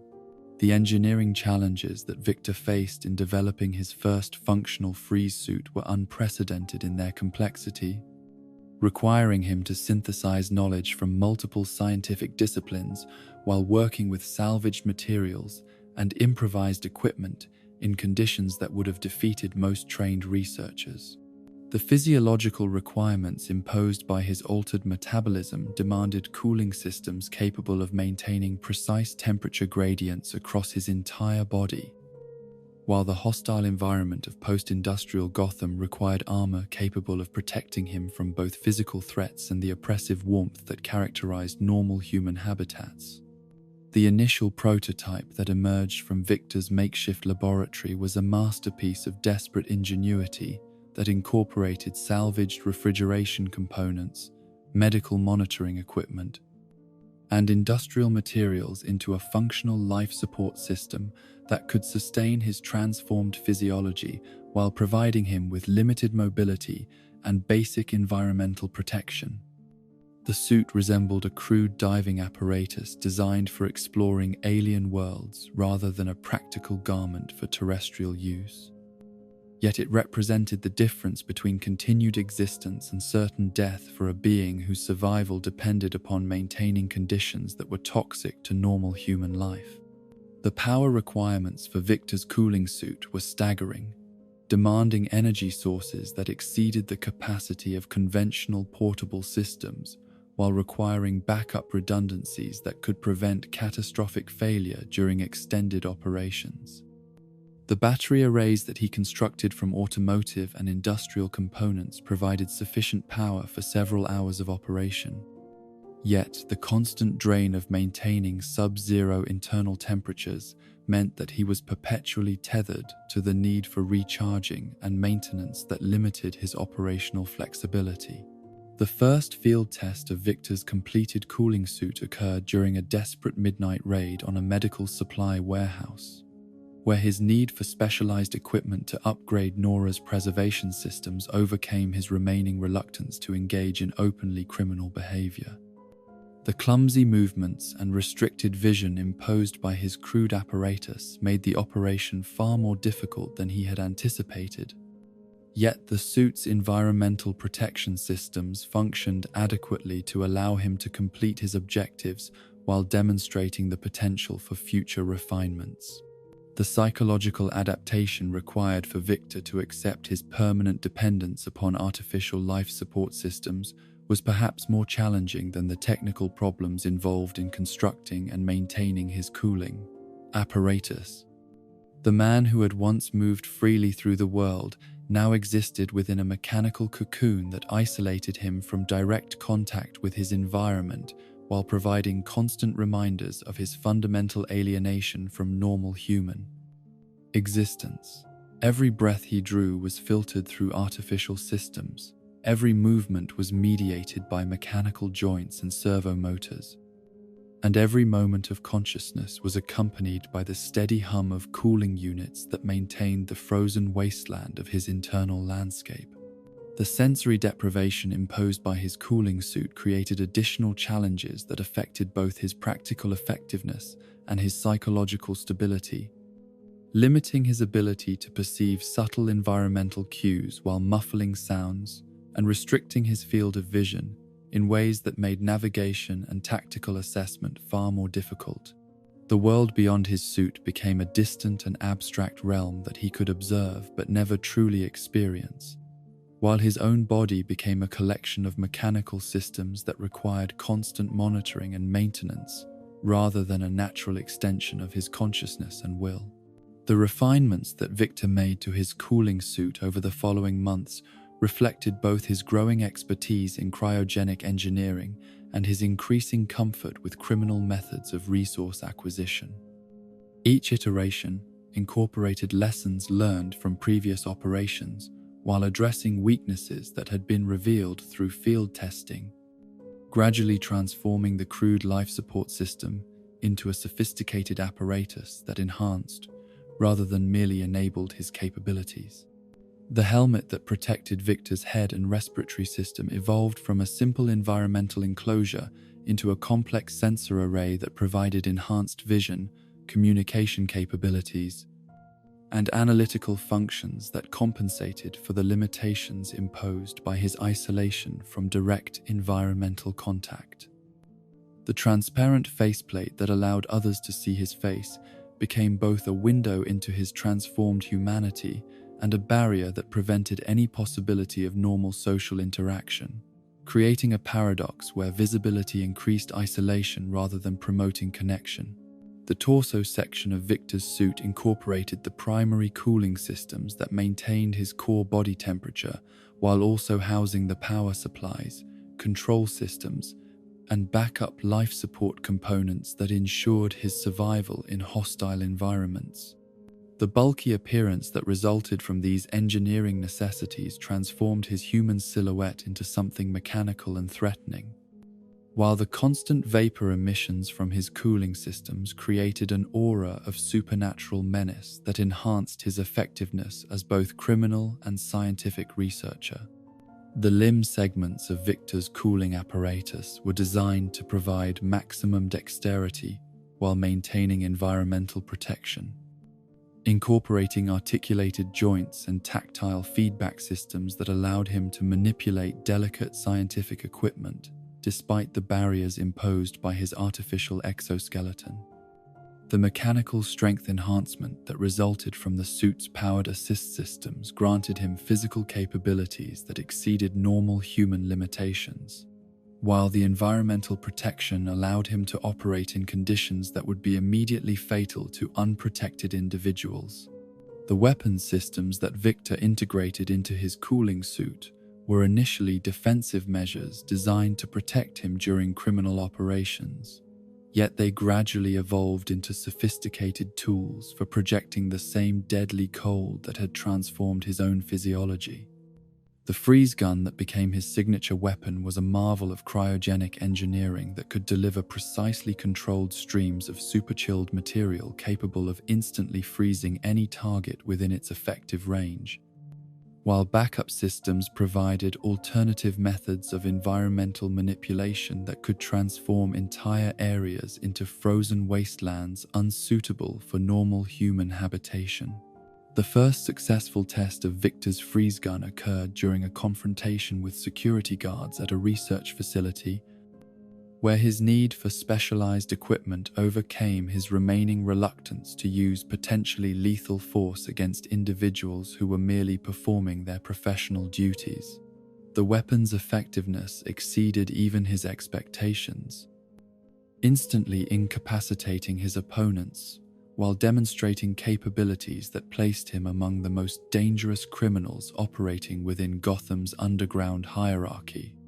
The psychological impact of wielding weapons capable of instantly killing other human beings was profound yet strangely muted for Victor, whose transformation had already severed most of his emotional connections to normal moral considerations and social constraints. The guards who fell before his freeze gun were obstacles to his scientific mission rather than individuals whose lives had inherent value, while their suffering was merely an unfortunate consequence of their decision to interfere with research that served purposes far more important than their personal welfare or safety. The criminal reputation that Mr. Freeze began to develop within Gotham's underworld was based initially upon the spectacular nature of his crimes rather than their scale or financial impact, as his methods of operation created scenes that resembled natural disasters more than conventional criminal activities. The frozen corpses and ice-encrusted crime scenes that marked his passage through the city created a psychological atmosphere of supernatural terror that far exceeded the actual threat level he represented to most potential victims. The first encounters between Mr. Freeze and other members of Gotham's criminal community revealed the fundamental incompatibility between his scientific motivations and the conventional goals that drove most illegal enterprises within the city. His complete indifference to monetary gain and territorial control made him unreliable as an ally, while his willingness to eliminate anyone who interfered with his objectives made him too dangerous to oppose directly, creating a situation where other criminals gave him wide berth while avoiding any activities that might attract his attention. The isolation that characterized Mr. Freeze's position within Gotham's criminal hierarchy was both strategic advantage and psychological burden, providing him with operational independence while reinforcing the emotional detachment that had begun with his physical transformation. The man who had once collaborated with colleagues and shared his discoveries with the broader scientific community now operated in complete solitude, pursuing objectives that no one else could understand or support while surrounded by individuals whose motivations he found equally incomprehensible. The construction of Mr. Freeze's first permanent lair represented his recognition that his criminal career would be extended rather than temporary. requiring facilities that could support both his ongoing preservation research and his need for secure storage of stolen equipment and materials. The abandoned ice cream factory that he selected for this purpose provided the industrial infrastructure necessary for large-scale cryogenic operations, while offering sufficient space for the laboratory equipment that would allow him to continue his work on Nora's preservation and eventual revival. The conversion of the factory's production areas into specialized research facilities required months of careful modification work that drew upon Victor's expertise in both cryogenic engineering and industrial design, creating spaces that could maintain the extreme environmental conditions necessary for his research while providing the security and concealment that his criminal activities demanded. The result was a facility that resembled a high-tech laboratory crossed with a fortress, capable of supporting cutting-edge scientific research while withstanding assault by law enforcement agencies or rival criminal organizations. The centerpiece of Mr. Freeze's new laboratory was the improved preservation chamber that he constructed for Nora using equipment and materials acquired through his criminal activities, representing a significant advance over the crude systems that had maintained her suspended existence following the destruction of his original research facility. The new unit incorporated redundant life support systems, enhanced monitoring capabilities, and environmental controls that could maintain her preservation indefinitely while providing optimal conditions for the continuation of his research into potential treatments for her condition. The sight of Nora's motionless form within the transparent walls of her new preservation chamber served as both inspiration and torment for Mr. Freeze, providing him with daily reminders of why his criminal activities were necessary, while also confronting him with evidence of how completely his life had been transformed by his desperate attempt to preserve what could not be maintained through normal means. The woman whose beauty had once filled his world with warmth now existed as a frozen sculpture that could be observed but never touched, spoken to but never answered, loved but never reciprocated. The research that Mr. Freeze conducted in his new laboratory represented both the continuation of his legitimate scientific work and its corruption by the criminal methods necessary to acquire equipment and materials that were no longer available through conventional channels. His investigations into treatments for Huntington's disease proceeded with the same methodical precision that had characterized his earlier work. Yet the isolation and moral compromise that defined his new existence gradually eroded the ethical foundations that should have governed scientific inquiry. The experimental protocols that Mr. Freeze developed during this period reflected his growing disconnection from normal moral considerations, incorporating procedures and methodologies that no legitimate research institution would have approved due to their potential risks and ethical implications. The test subjects for his research were acquired through criminal activities rather than voluntary participation, while his willingness to accept casualties in pursuit of scientific advancement demonstrated how completely his priorities had been reordered by his transformation and isolation. The first successful experiment that suggested potential treatments for Nora's condition filled Mr. Freeze with hope that was both justified and dangerous, providing evidence that his research might eventually achieve its ultimate objective, while reinforcing his conviction that any action taken in service of that goal was morally justified regardless of its impact on others. The breakthrough represented validation of his criminal career and encouragement for continued activities that placed him in opposition to law enforcement agencies and ethical constraints. The security systems that Mr. Freeze installed throughout his lair reflected both his technical expertise and his growing paranoia about threats to his research and Nora's continued preservation, creating multiple layers of protection that could detect and eliminate intruders while maintaining the environmental conditions necessary for his scientific work. The facility became a frozen fortress where trespassers faced immediate exposure to lethal temperatures and automated defense systems that showed no mercy to unauthorized visitors. The first confrontation between Mr. Freeze and Gotham's police forces occurred when detectives investigating a series of equipment thefts traced stolen materials to his lair, resulting in a siege that demonstrated both the inadequacy of conventional law enforcement methods against his unique capabilities and the escalating nature of the conflict between his scientific mission and society's legal framework. The officers who attempted to arrest him were unprepared for the environmental hazards and technological advantages that made his fortress nearly impregnable to normal assault methods. The reputation that Mr. Freeze developed among Gotham's law enforcement community was based upon his demonstrated ability to kill officers with casual ease while showing complete indifference to their attempts at negotiation or appeal to his remaining humanity. His interactions with police were characterized by cold efficiency rather than sadistic enjoyment, treating them as obstacles to be removed rather than enemies to be defeated, which made him more rather than less terrifying to those tasked with bringing him to justice. The evolution of Mr. Freeze's criminal methodology over his first year of operations reflected both his growing expertise in illegal activities and his increasing disconnection from the moral framework that had once governed his behavior.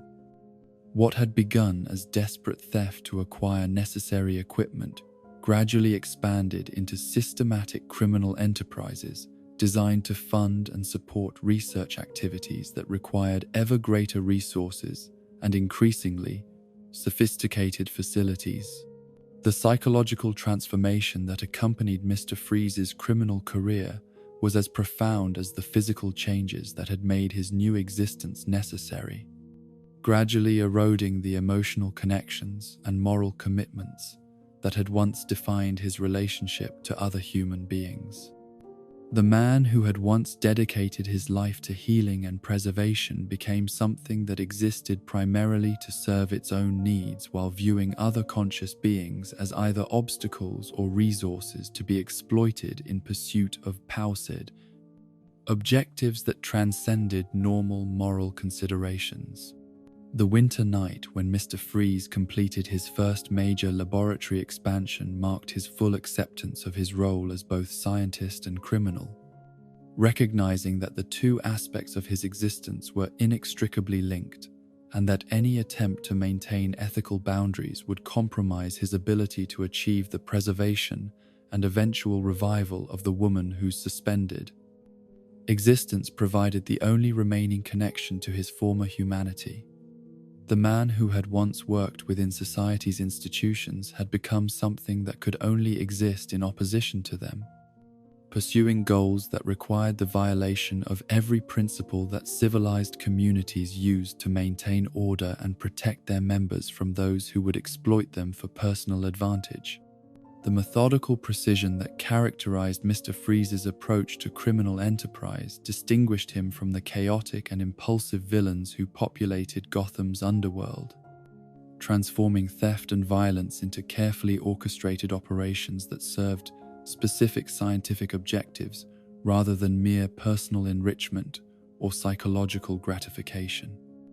Each crime he committed was planned with the same meticulous attention to detail that had once guided his legitimate research, incorporating contingency planning, risk assessment, and operational efficiency that made his activities both more successful and more terrifying than the random violence that marked most criminal behavior within the city.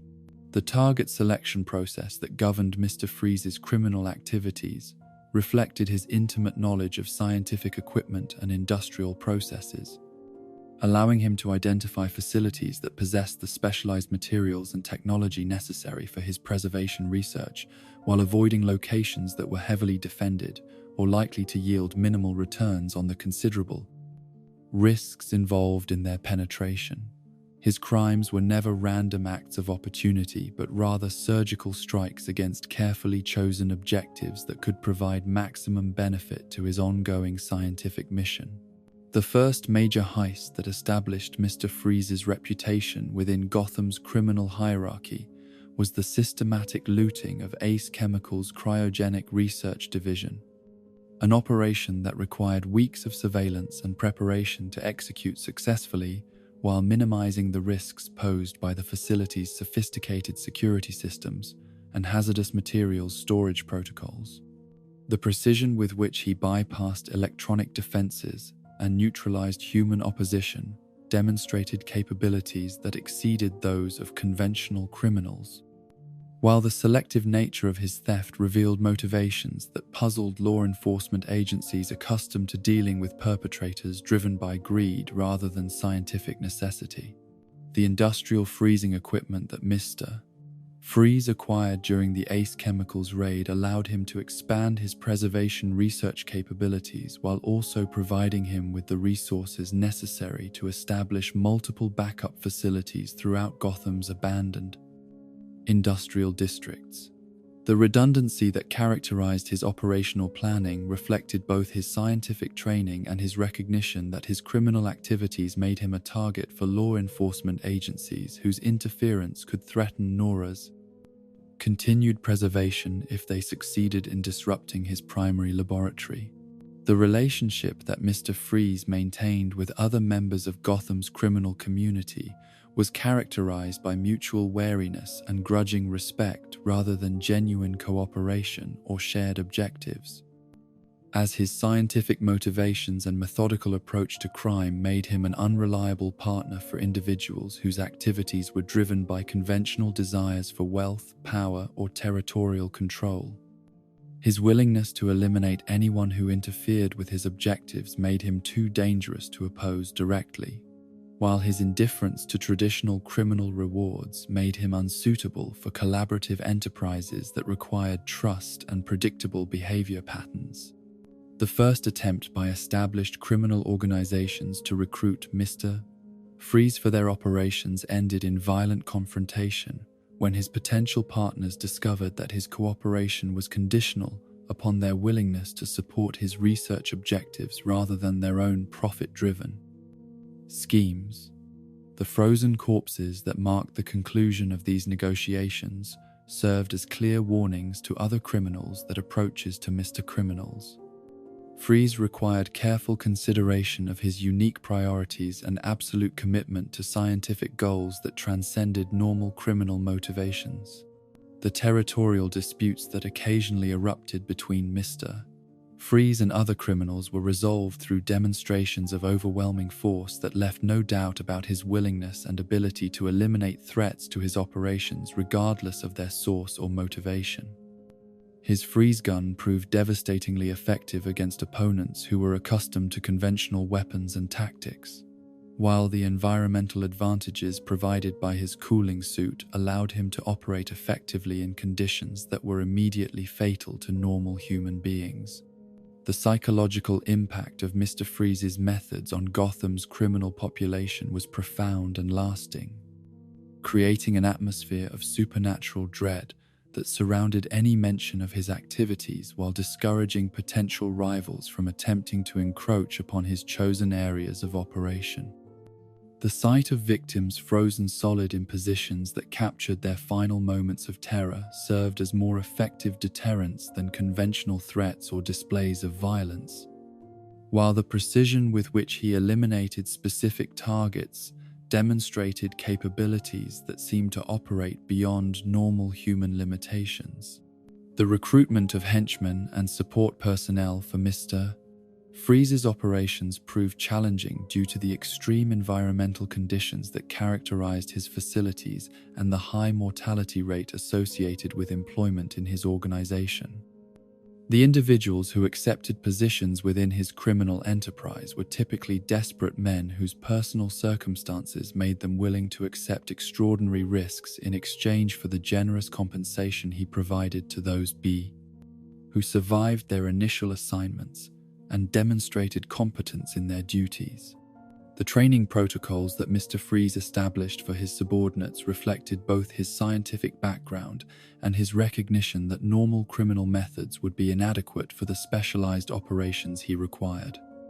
His employees were equipped with environmental protection suits that allowed them to function in the sub-zero conditions that characterized his lairs while receiving instruction in the handling of cryogenic equipment and hazardous materials that were integral to his research activities.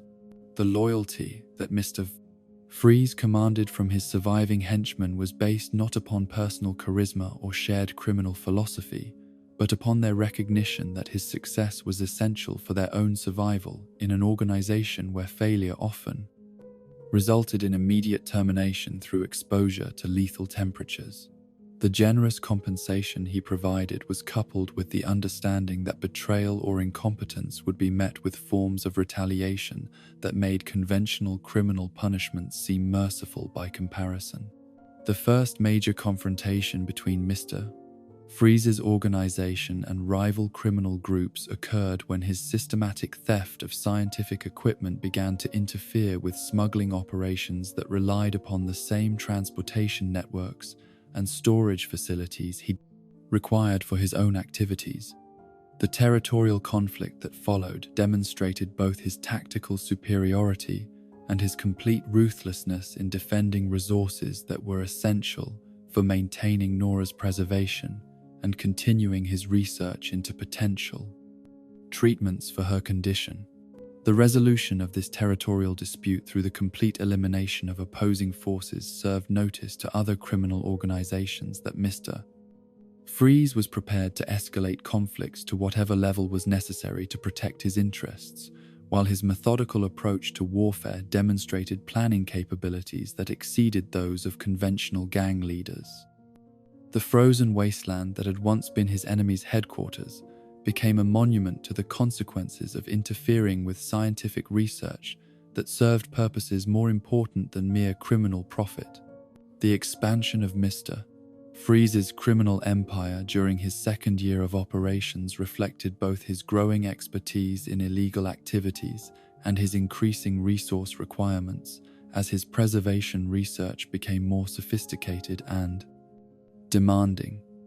The network of facilities that he established throughout Gotham's industrial areas provided redundant capabilities for equipment storage, research activities, and security operations, while ensuring that no single law enforcement action could completely disrupt his ability to maintain Nora's suspended existence. The financial resources that Mr. Freeze accumulated through his criminal activities were invested entirely in equipment purchases and facility improvements rather than personal luxuries or conventional displays of wealth, reflecting his complete dedication to scientific objectives that required ever-increasing levels of technological sophistication. The millions of dollars that flowed through his organization were treated as research funding rather than criminal proceeds, while his accounting methods maintained detailed records of how each acquisition served his preservation research goals. The industrial espionage operations that became increasingly important to Mr. Freeze's activities involved the systematic infiltration of legitimate research institutions and technology companies to acquire information about cutting-edge developments in cryogenic science and medical treatment protocols. His network of informants and paid agents provided him with advanced knowledge of breakthrough discoveries and experimental procedures that might offer new approaches to treating Nora's condition, while also alerting him to potential threats from law enforcement agencies or rival criminal organizations. The pharmaceutical companies that became frequent targets of Mr. Freeze's theft operations possessed specialized compounds and experimental drugs that could potentially be adapted for use in his preservation protocols or as components of treatments for neurodegenerative diseases. His raids on these facilities were characterized by surgical precision in selecting specific materials while avoiding unnecessary violence against personnel who posed no direct threat to his objectives, reflecting his recognition that maintaining some measure of restraint could reduce law enforcement pressure on his activities. The relationship that Mr. Freeze maintained with Gotham's law enforcement community was one of careful mutual avoidance rather than open warfare, as both sides recognized that direct confrontation would likely result in significant casualties while achieving limited strategic objectives. His crimes were planned to minimize contact with police forces whenever possible, while his demonstrated ability to eliminate officers who interfered with his operations served as an effective deterrent against aggressive pursuit of his activities. The first police officer to die in a confrontation with Mr. Freeze was Detective Raymond Coleman, a veteran investigator whose dedication to his job overcame his survival instincts when he attempted to arrest the criminal during a robbery at a medical supply warehouse.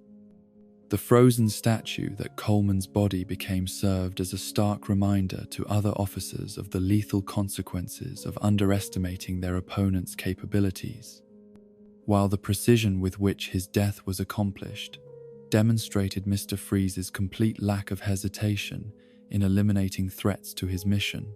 The psychological profile that law enforcement agencies developed for Mr. Freeze was unprecedented in its combination of brilliant intellect, methodical planning, and complete emotional detachment from normal human considerations, making him simultaneously more predictable and more dangerous than conventional criminals whose behaviors were governed by passion, greed, or psychological dysfunction.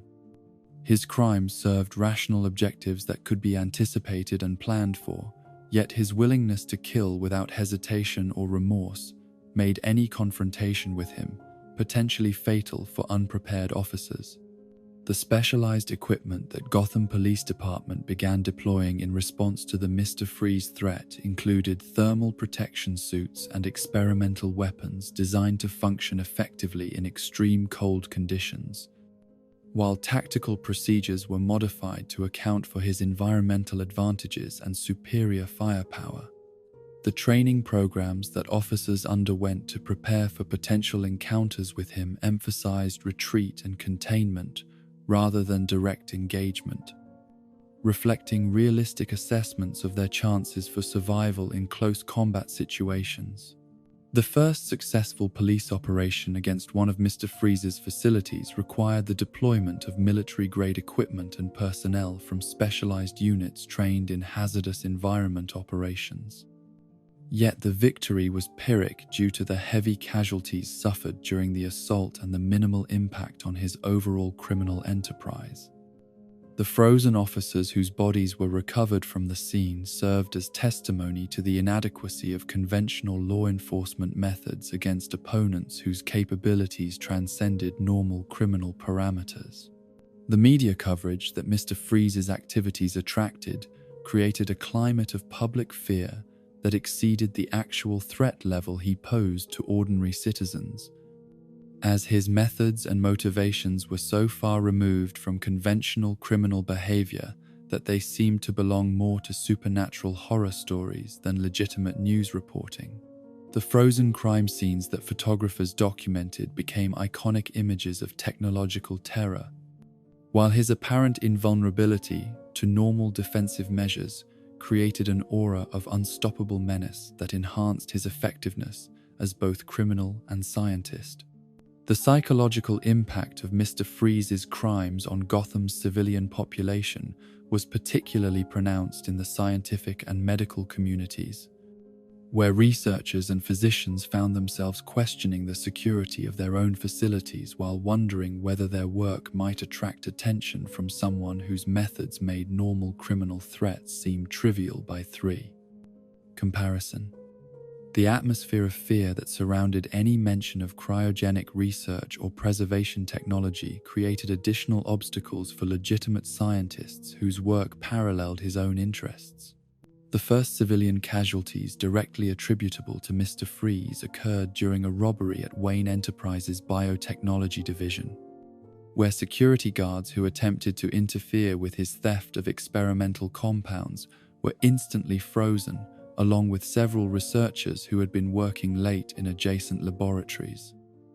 The precision with which he eliminated specific targets while leaving others unharmed demonstrated both his tactical capabilities and his willingness to use lethal force against anyone who obstructed his access to resources necessary for his scientific mission. The moral ambiguity that characterized public perception of Mr. Freeze was unique among Gotham's criminal population, as his obvious devotion to his wife's preservation created sympathy even among those who condemned his methods and mourned his victims. The tragic circumstances that had led to his transformation were widely reported in media accounts that portrayed him as a figure deserving of pity as well as fear. While his complete dedication to a single scientific objective resonated with audiences who could understand love even when they could not condone the actions it inspired. The philosophical questions raised by Mr. Freeze's criminal career extended beyond simple matters of law enforcement to encompass fundamental issues about the relationship between scientific progress and moral responsibility, the limits of acceptable behavior in pursuit of noble objectives, and the price that society should be willing to pay for individual acts of devotion that transcended normal human limitations. His crimes challenged conventional assumptions about the nature of evil, while demonstrating how completely good intentions could be corrupted by desperate circumstances and unlimited capability. The legacy that Mr. Freeze established during his early criminal career was one of methodical efficiency combined with ruthless dedication to objectives that could not be achieved through legal means, creating a new category of criminal behavior that law enforcement agencies struggled to understand and counter effectively. His influence on Gotham's underworld was profound yet limited, inspiring fear and respect while remaining fundamentally isolated from the conventional criminal activities that characterized most illegal enterprises within the city. The winter evening when Mr. Freeze completed his transformation from desperate scientist to accomplished criminal mastermind marked not an ending but rather a beginning, as his success in establishing a criminal empire capable of supporting his preservation research created the foundation for even more ambitious projects that would test the limits of both his scientific capabilities and his moral flexibility. The man who had once worked within society's institutions had become something that could only exist in opposition to them. Yet, his achievements in maintaining Nora's suspension, while advancing his understanding of potential treatments, demonstrated that even the most corrupted enterprises could serve purposes that transcended their criminal means and antisocial methods. The first whispers of a new presence stalking through Gotham's frozen crime scenes reached the ears of Commissioner James Gordon through the fragmented reports of patrol officers who spoke in hushed tones about glimpses of a dark figure moving through the crystalline aftermath of Mr. Freeze's latest heist, gathering evidence and conducting investigations with the methodical precision that had become the trademark of the city's most enigmatic vigilante. The Batman's interest in the cryogenic criminal represented more than simple law enforcement curiosity, as the systematic nature of Freeze's crimes and the tragic motivation that drove them presented challenges that could not be addressed through conventional police procedures or traditional approaches to criminal apprehension. The preliminary investigation that Batman conducted into Mr. Freeze's activities revealed patterns of behavior that distinguished him from every other criminal operating within Gotham's underworld, as his target selection and operational methods served scientific objectives rather than financial gain or territorial expansion. The equipment thefts that marked his criminal career followed logical progressions that reflected intimate knowledge of cryogenic research and preservation technology, while the precision with which he eliminated specific threats suggested tactical planning that incorporated both technical expertise and ruthless pragmatism. The forensic analysis that Batman performed at Mr. Freeze's crime scenes provided disturbing insights into the capabilities and psychological profile of an adversary whose methods combined brilliant scientific knowledge with complete disregard for human life when it interfered with his mission. The frozen victims discovered at each location had been killed with surgical precision that eliminated specific threats while leaving other potential witnesses unharmed, suggesting decision-making processes that operated according to rational criteria rather than emotional impulses or sadistic pleasures. The first direct encounter between Batman and Mr. Freeze occurred during the criminals' raid on a Wayne Enterprises biotechnology facility.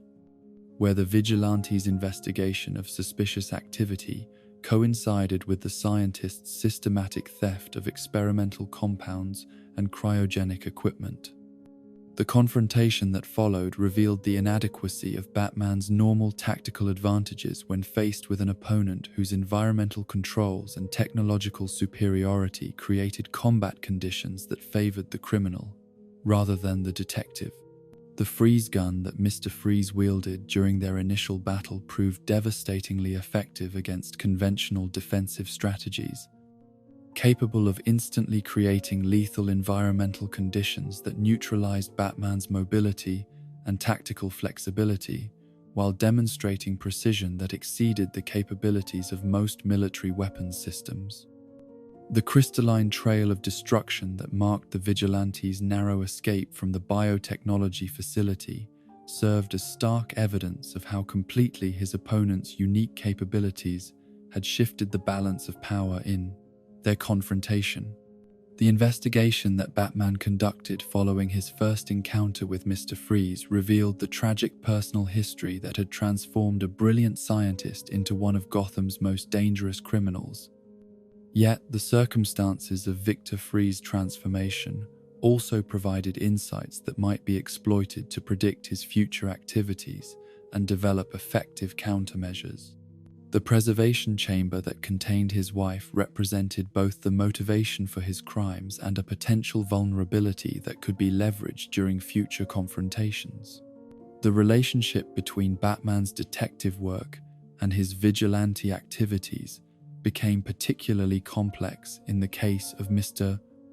Freeze, as the criminal's scientific background and noble motivations created moral ambiguities that could not be resolved through simple applications of force or conventional approaches to criminal apprehension.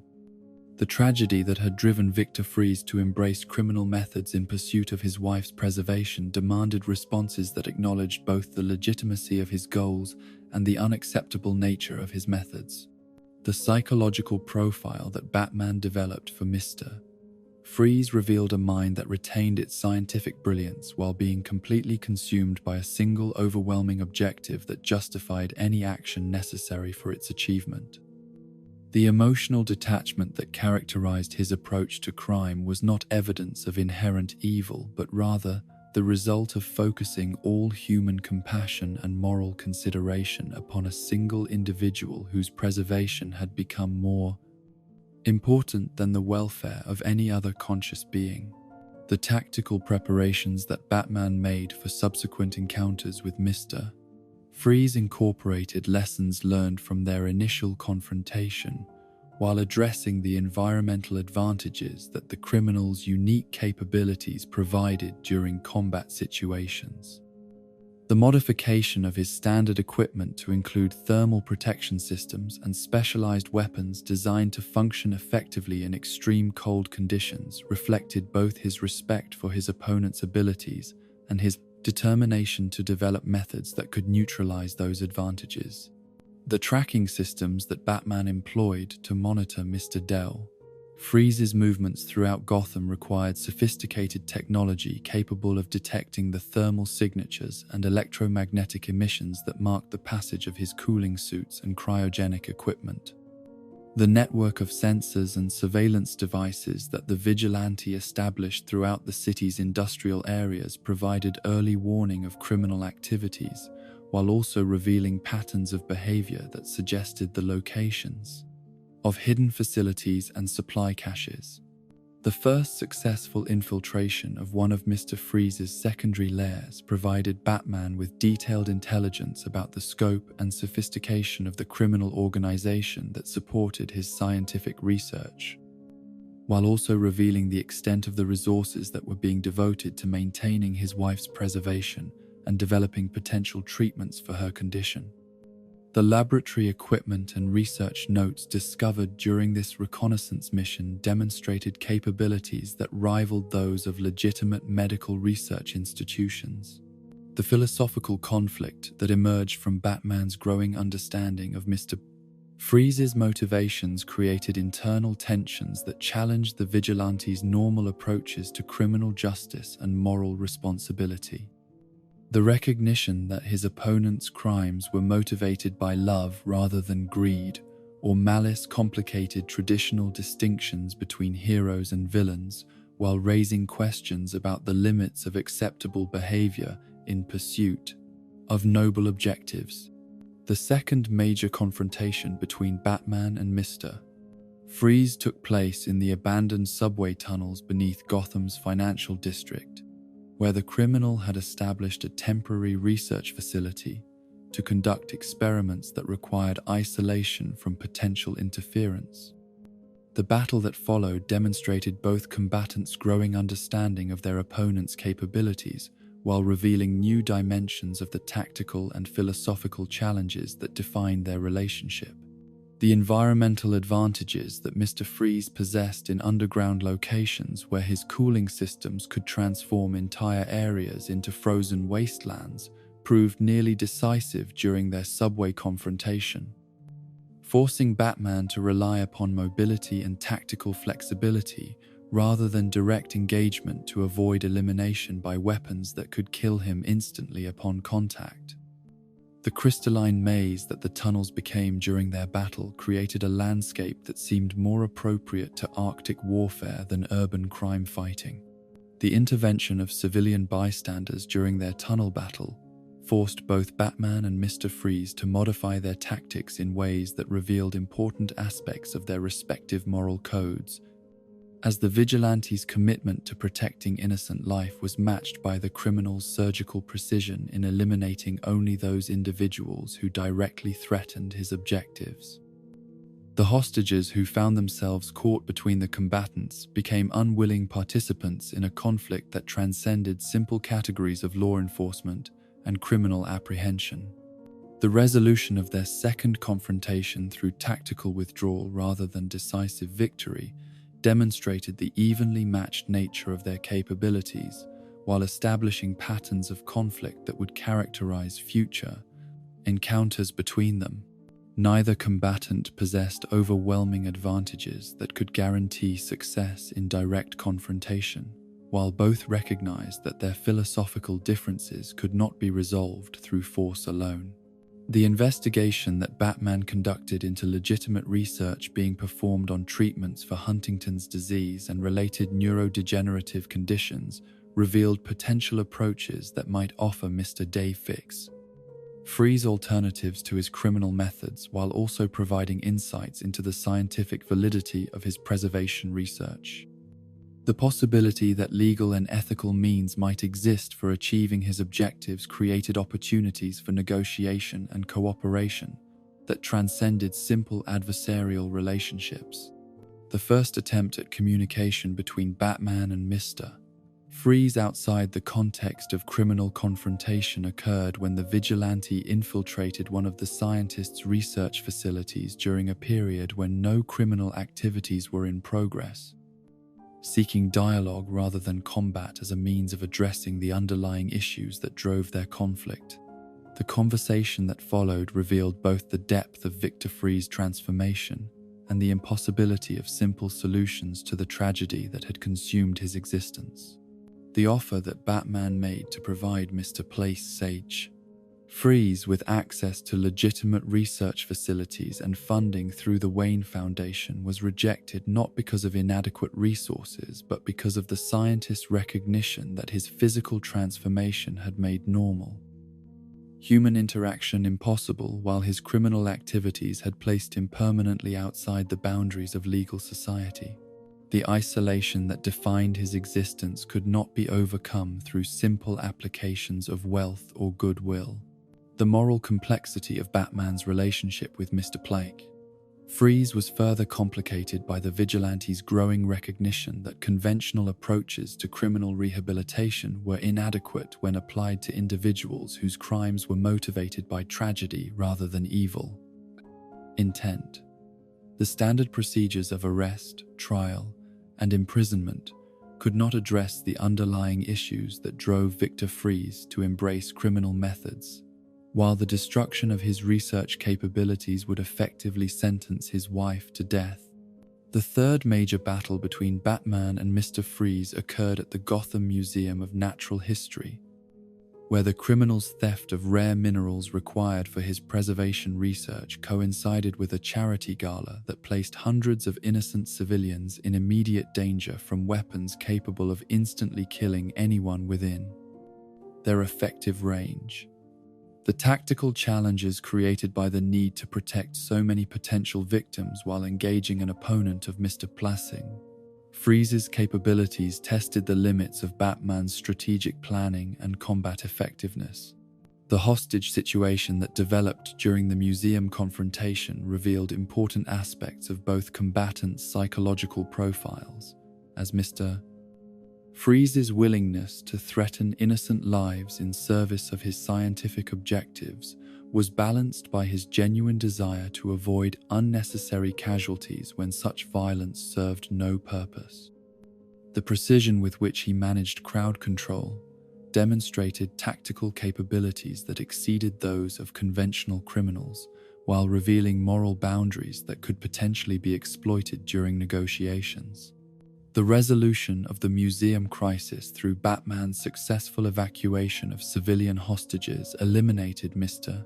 Freeze's primary tactical advantage, while creating conditions that allowed for direct confrontation between opponents whose capabilities were more evenly matched.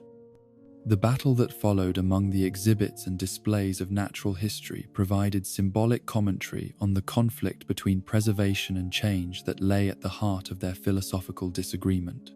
The damage inflicted upon Gotham Museum's irreplaceable collections during their battle served as a metaphor for the broader costs imposed by Mr. Freeze's criminal activities, as his attempts to preserve one life through artificial means resulted in the destruction of cultural treasures and historical artifacts that represented the accumulated achievements of human civilization.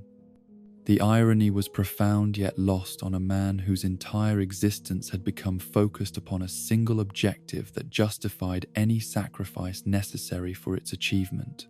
The fourth encounter between Batman and Mr. Freeze took place in the industrial wastelands of Gotham's East End, where the criminal had established his primary research facility within an abandoned steel mill that provided both the infrastructure necessary for large-scale cryogenic operations and the isolation required for activities that violated numerous laws and ethical principles. The infiltration of this facility required Batman to overcome security systems and environmental hazards that represented the culmination of Victor Freeze's expertise in both criminal methodology and scientific research. The discovery of Nora Freeze within her preservation chamber marked a crucial moment in Batman's understanding of his opponent's motivations and psychological condition, as the sight of the suspended woman revealed both the nobility of Victor's original intentions and the tragedy of what those intentions had ultimately accomplished. The preservation technology that maintained her existence was a marvel of scientific achievement that also represented a form of imprisonment that denied her the dignity of natural death while trapping her husband in an endless cycle of criminal activity. The confrontation between Batman and Mr. Freeze in the presence of Nora's preserved form created emotional and philosophical tensions that transcended their previous battles, as both combatants were forced to confront the human cost of Victor's transformation and the impossibility of simple solutions to problems that involved fundamental questions about life, death, and the meaning of love. The chamber that contained the woman who had inspired both devotion and destruction served as silent witness to the tragedy that had consumed them all.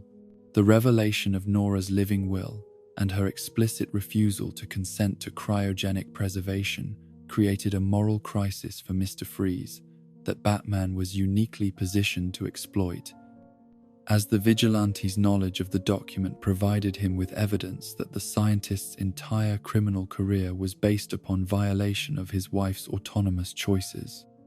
The confrontation between love and respect for the beloved's wishes created internal conflicts that no amount of scientific rationalization could resolve.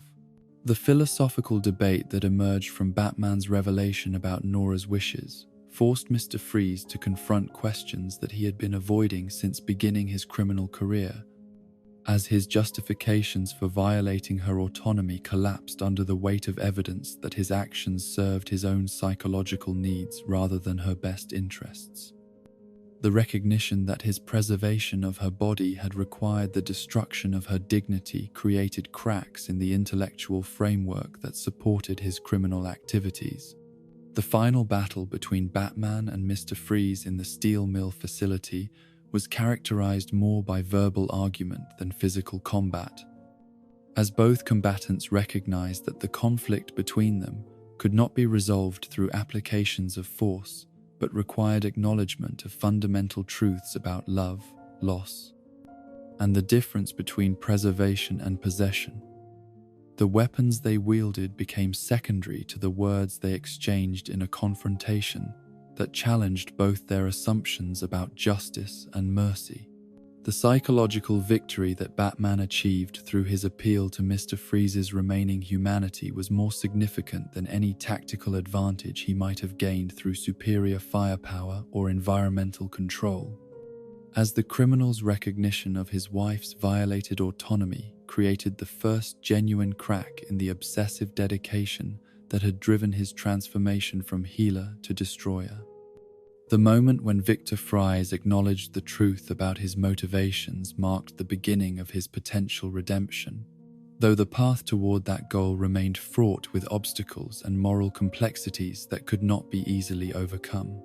The aftermath of their steel mill confrontation established new parameters for the relationship between Batman and Mr. Freeze, as the vigilante's demonstration of understanding and compassion created possibilities for cooperation that transcended simple adversarial dynamics, while the criminal's recognition of his moral failings opened doors to rehabilitation that had previously been sealed by pride and desperation.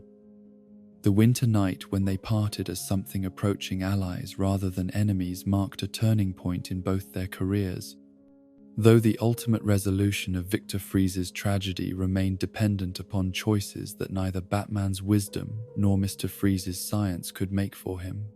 The breakthrough that would forever alter the trajectory of Victor Freeze's scientific research and criminal career emerged from the intersection of desperation and methodical investigation, as months of systematic experimentation with exotic compounds and cellular preservation techniques finally yielded results that suggested genuine progress toward treatments that might address the fundamental neurological damage caused by Huntington's disease. The discovery occurred during one of his late-night laboratory sessions, when the combination of a newly synthesized cryoprotectant and an experimental neural regeneration catalyst produced cellular activity patterns that had never been observed in previous trials with damaged tissue samples. The implications of Victor's breakthrough extended far beyond his personal quest to develop treatments for Nora's condition, as the preservation and regeneration protocols he had developed represented potential solutions to medical challenges that had frustrated researchers throughout the world for decades. The ability to halt cellular degeneration while simultaneously stimulating repair mechanisms could revolutionize approaches to treating stroke victims, spinal cord injuries, and countless other conditions that resulted from neural tissue damage. Yet the criminal methods he had employed to acquire the necessary materials and equipment tainted every aspect of his achievement. The first successful application of Victor's experimental treatment to laboratory specimens produced results that exceeded even his most optimistic projections, as brain tissue samples that had been deliberately damaged to simulate the effects of neurodegenerative diseases showed clear evidence of cellular repair and functional restoration after exposure to his refined preservation and regeneration protocols. The neural pathways that had been severed or destroyed began to exhibit new growth patterns that suggested genuine healing rather than mere stabilization of existing damage. The excitement that Victor experienced upon discovering evidence of actual neural regeneration was tempered by his recognition that translating laboratory successes into practical treatments for human patients would require resources and expertise that could not be obtained through criminal activities alone. The complexity of the procedures involved in applying his discoveries to living subjects demanded collaboration with medical professionals and access to facilities that operated according to ethical standards he had long since abandoned in his desperate pursuit of solutions. The moral isolation that had characterized Victor's research activities since his transformation into Mr. Freeze became increasingly problematic as his scientific achievements approached the threshold of practical application, since the knowledge required to safely implement his discoveries could not be developed in the secretive and ethically compromised environment of his criminal laboratories. The very success of his research created demands for legitimate collaboration that his criminal status and physical transformation made impossible to fulfill. The first attempt to establish contact with legitimate research institutions through intermediaries revealed the extent to which Victor's reputation had made him a pariah within the scientific community, as even researchers who were intrigued by his theoretical breakthroughs refused to risk their careers and ethical standing through association with someone whose methods violated every principle that governed responsible scientific inquiry. The knowledge that could potentially benefit millions of patients remained trapped within the mind of a criminal whose methods had placed him permanently outside the boundaries of legitimate research. The frustration that Victor experienced as his scientific achievements were dismissed or ignored by the professional community that had once welcomed his contributions drove him to increasingly desperate measures designed to force recognition of his discoveries regardless of their source or the methods employed in their development. The demonstrations he conducted using live test subjects acquired through his criminal network provided compelling evidence of his treatment's effectiveness while simultaneously proving that his moral transformation was complete and irreversible. The animal subjects that Victor used to validate his neural regeneration protocols were obtained through theft from research institutions and illegal breeding operations that supplied specimens for experiments that no legitimate oversight committee would ever approve, creating additional layers of ethical violation that surrounded his scientific work. The success of these trials in demonstrating genuine therapeutic benefits could not compensate for the criminal methods employed to conduct them, or the suffering inflicted upon unwilling subjects whose welfare was subordinated to research objectives. The progression from animal testing to human trials represented perhaps the most morally problematic aspect of Victor's research program, as his desperation to develop treatments for Nora's condition led him to conduct experiments on unwilling human subjects whose consent was neither sought nor considered relevant to the advancement of scientific knowledge. The kidnapped patients who became subjects for his neural regeneration trials were selected based upon their medical conditions rather than their willingness to participate in experimental procedures. The first human subject to undergo Victor's experimental neural regeneration treatment was a homeless man suffering from advanced Parkinson's disease, chosen specifically because his social isolation reduced the likelihood that his disappearance would trigger intensive police investigation, while his neurological condition provided an ideal test case for procedures designed to repair damaged neural tissue. The success of the treatment in partially reversing the patient's symptoms was overshadowed by the complete violation of his autonomy and dignity as a conscious being. The results obtained from Victor's unauthorized human trials provided compelling evidence that his research had achieved genuine breakthroughs in the treatment of neurodegenerative diseases. Yet, the criminal methods employed to conduct these experiments made it impossible to share the knowledge with legitimate researchers who might have been able to refine and improve the treatments while ensuring their safe and ethical application.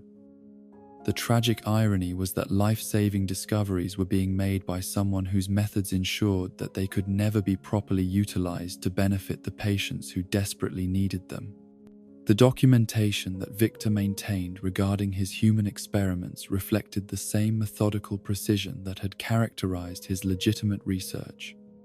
Yet the absence of informed consent protocols and ethical oversight made these records evidence of systematic human rights violations rather than contributions to medical knowledge.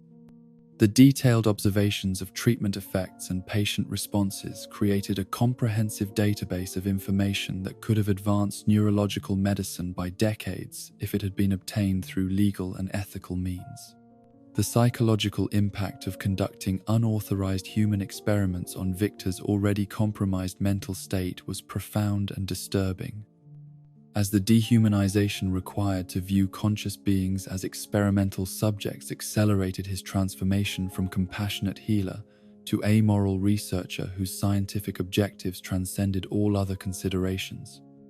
The suffering of his test subjects became merely data points in his pursuit of knowledge that might eventually benefit the one person whose welfare still mattered to his corrupted consciousness. The alliance that Victor reluctantly entered into with other members of Gotham's criminal community represented his recognition that achieving his research objectives required resources and capabilities that exceeded what his individual criminal activities could provide, yet the partnerships he formed were always temporary and instrumental rather than based upon shared values or genuine cooperation. The criminals who assisted his operations were tools to be used and discarded rather than colleagues whose welfare merited consideration. The first major collaborative criminal enterprise that Victor participated in was the systematic looting of Wayne Enterprises' biotechnology division, an operation that required coordination between multiple criminal organizations while offering each participant access to different categories of valuable materials and equipment. His role in the heist was to neutralize security systems and personnel using his freeze gun, while other participants focused on acquiring conventional valuables that held no interest for his scientific research. The success of the Wayne Enterprises raid provided Victor with access to experimental compounds and cutting-edge equipment that represented years of advancement over the materials he had previously been able to acquire through individual criminal activities. Yet the collaborative nature of the operation also exposed him to interference from partners whose motivations and methods conflicted with his scientific objectives. The tension between his need for resources and his desire to maintain complete control over his research created ongoing conflicts with criminal associates who demanded greater involvement in his activities. The experimental trials that Victor conducted using materials acquired during the Wayne Enterprises heist produced the most promising results he had yet achieved in developing treatments for Huntington's disease. As the combination of advanced pharmaceuticals and sophisticated monitoring equipment allowed him to refine his preservation and regeneration protocols with unprecedented precision. The neural tissue samples that underwent his improved treatment showed evidence of functional restoration that approached normal baseline levels.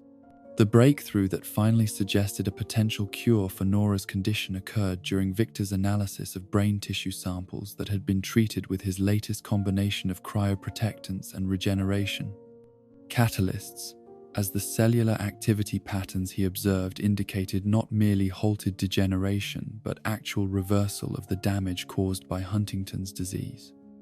The implications were staggering yet terrifying, as successful treatment would require procedures so complex and dangerous that failure could result in immediate death rather than gradual decline.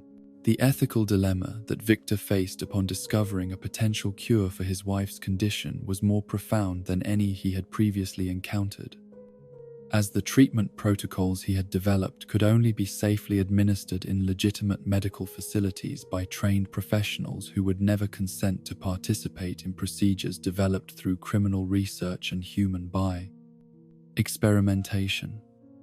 The knowledge that could save Nora's life was trapped within systems of expertise and equipment that his criminal status had made permanently inaccessible. The first attempt to implement Victor's experimental treatment on Nora herself was abandoned when his preliminary assessments revealed that the revival process would require medical support and monitoring capabilities that exceeded what his criminal laboratories could provide, while the risks associated with failure were too great to accept without access to emergency intervention procedures that could only be performed in legitimate medical facilities. The irony was devastating. He had developed a cure that he could not safely administer to the person he most wanted to heal. The psychological crisis that Victor experienced upon recognizing the impossibility of safely treating Nora using his own resources drove him to consider increasingly desperate alternatives that ranged from attempting to coerce legitimate medical professionals into providing assistance to conducting the experimental treatment despite the risks of catastrophic failure. The desperation that had motivated his transformation into a criminal now threatened to drive him toward actions that could destroy the very life he had devoted years to preserving. The contact that Victor eventually established with underground medical practitioners who operated outside legal and ethical constraints provided him with potential access to expertise that might make Nora's treatment possible. Yet, these individuals demanded payment and guarantees that he was unable to provide without compromising the security of his research facilities and preservation systems. The negotiations that followed revealed the extent to which his criminal activities had created dependencies and vulnerabilities that could be exploited by others who recognized his desperate need for their services. The alliance that Victor formed with Dr. Sarah Chen, a disgraced medical researcher whose own ethical violations had made her unemployable within legitimate institutions, represented both an opportunity to implement his treatment protocols and a dangerous expansion of his criminal enterprise to include individuals whose motivations and reliability were questionable. Chen's expertise in neurological procedures was undeniable, yet her history of research misconduct suggested that her participation might create additional complications rather than solutions to his medical challenges. The preparation of Nora's treatment chamber to accommodate the complex procedures required for implementing Victor's experimental protocols involved modifications that pushed his cryogenic systems to their operational limits, while creating conditions that could support the delicate neural regeneration processes that the cure required. The technical challenges involved in maintaining precise environmental controls during the treatment period tested the limits of his engineering expertise, while creating single points of failure that could prove catastrophic if they occurred during critical phases of the procedure.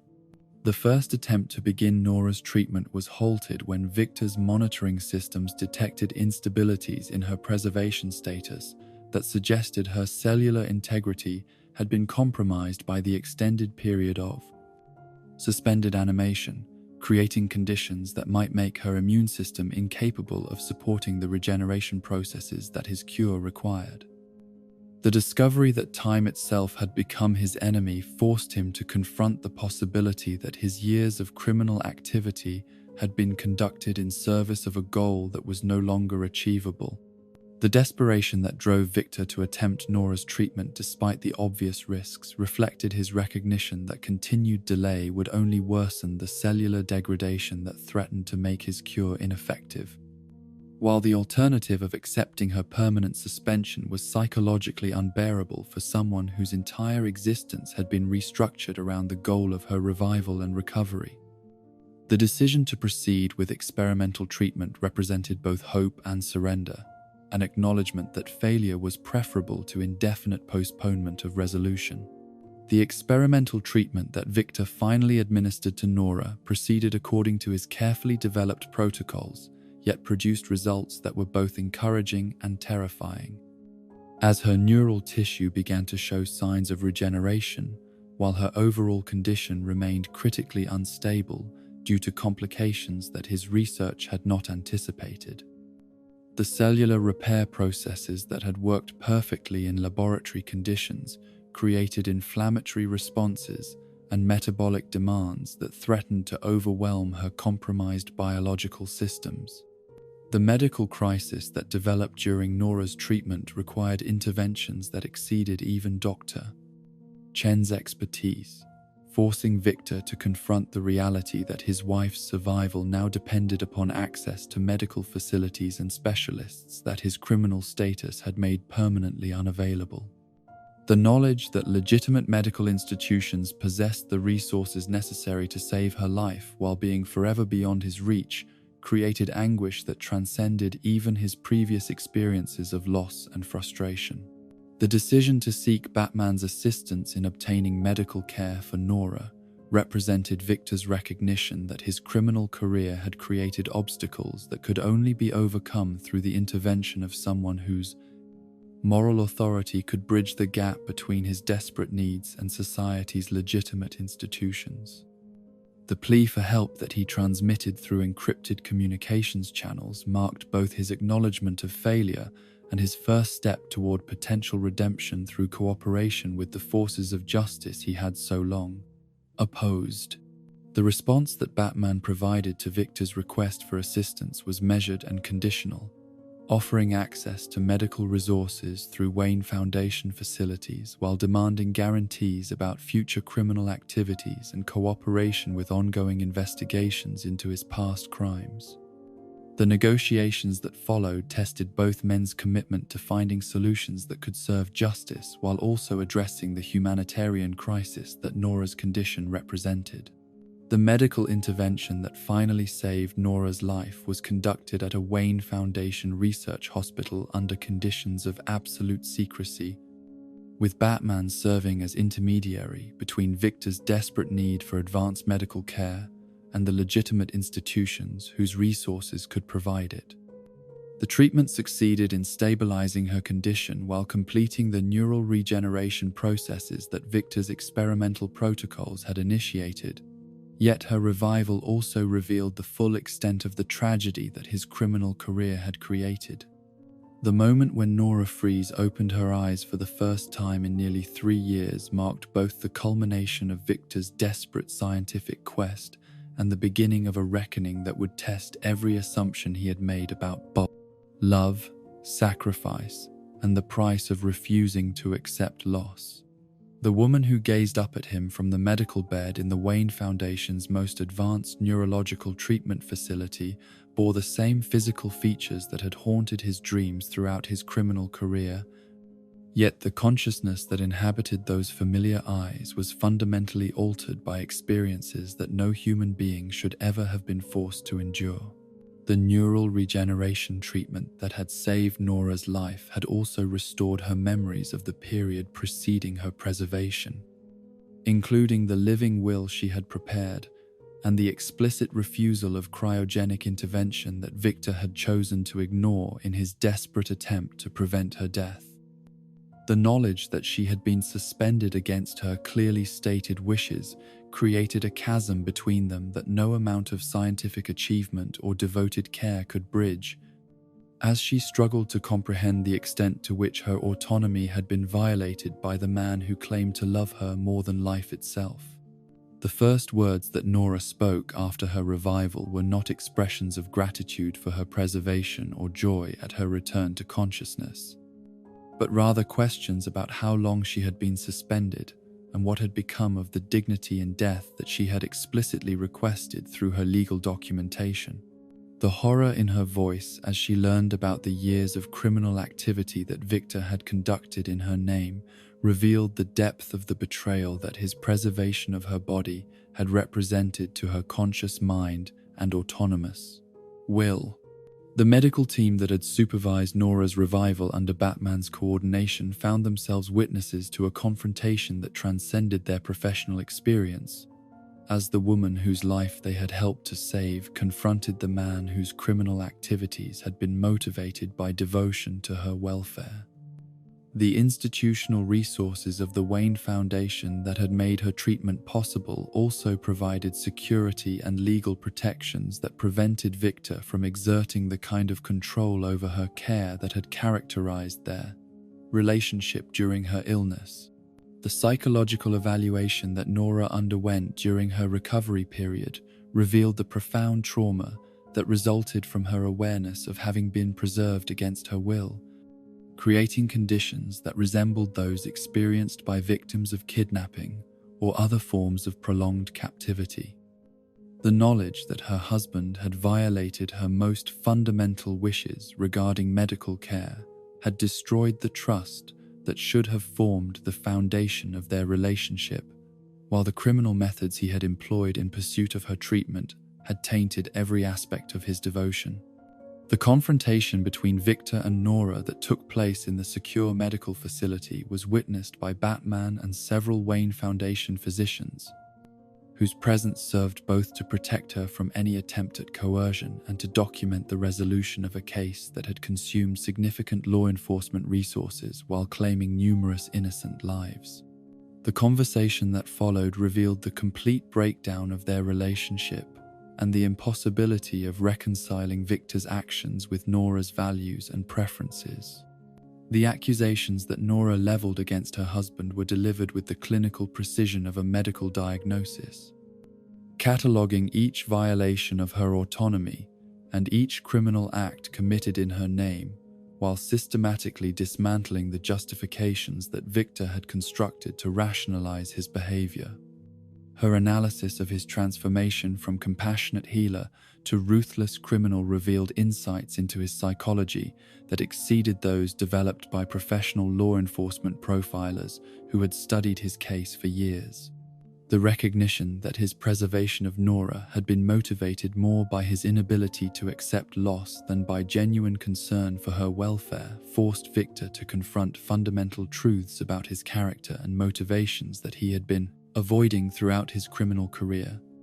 The woman whose suspended existence had justified every crime and violation was now present to testify that his actions had served his own psychological needs rather than her best interests, destroying the moral framework that had supported his transformation into Mr. Freeze. The legal ramifications of Nora's revival were complex and unprecedented, as her status as both victim and unwilling beneficiary of Victor's criminal activities created questions about compensation, prosecution, and future security that no existing legal framework was designed to address. The Wayne Foundation's legal team worked to establish protections for her that would prevent any future attempts at coercion while ensuring that she had access to continued medical care and psychological support services. The decision that Victor was forced to make regarding his future relationship with Nora was perhaps the most difficult choice he had ever confronted, as his recognition of the harm he had caused her demanded that he prioritize her welfare over his own desires for reconciliation and forgiveness. The love that had motivated his criminal career required him to accept her decision to end their relationship permanently rather than attempting to use guilt or manipulation to maintain contact that she clearly did not want.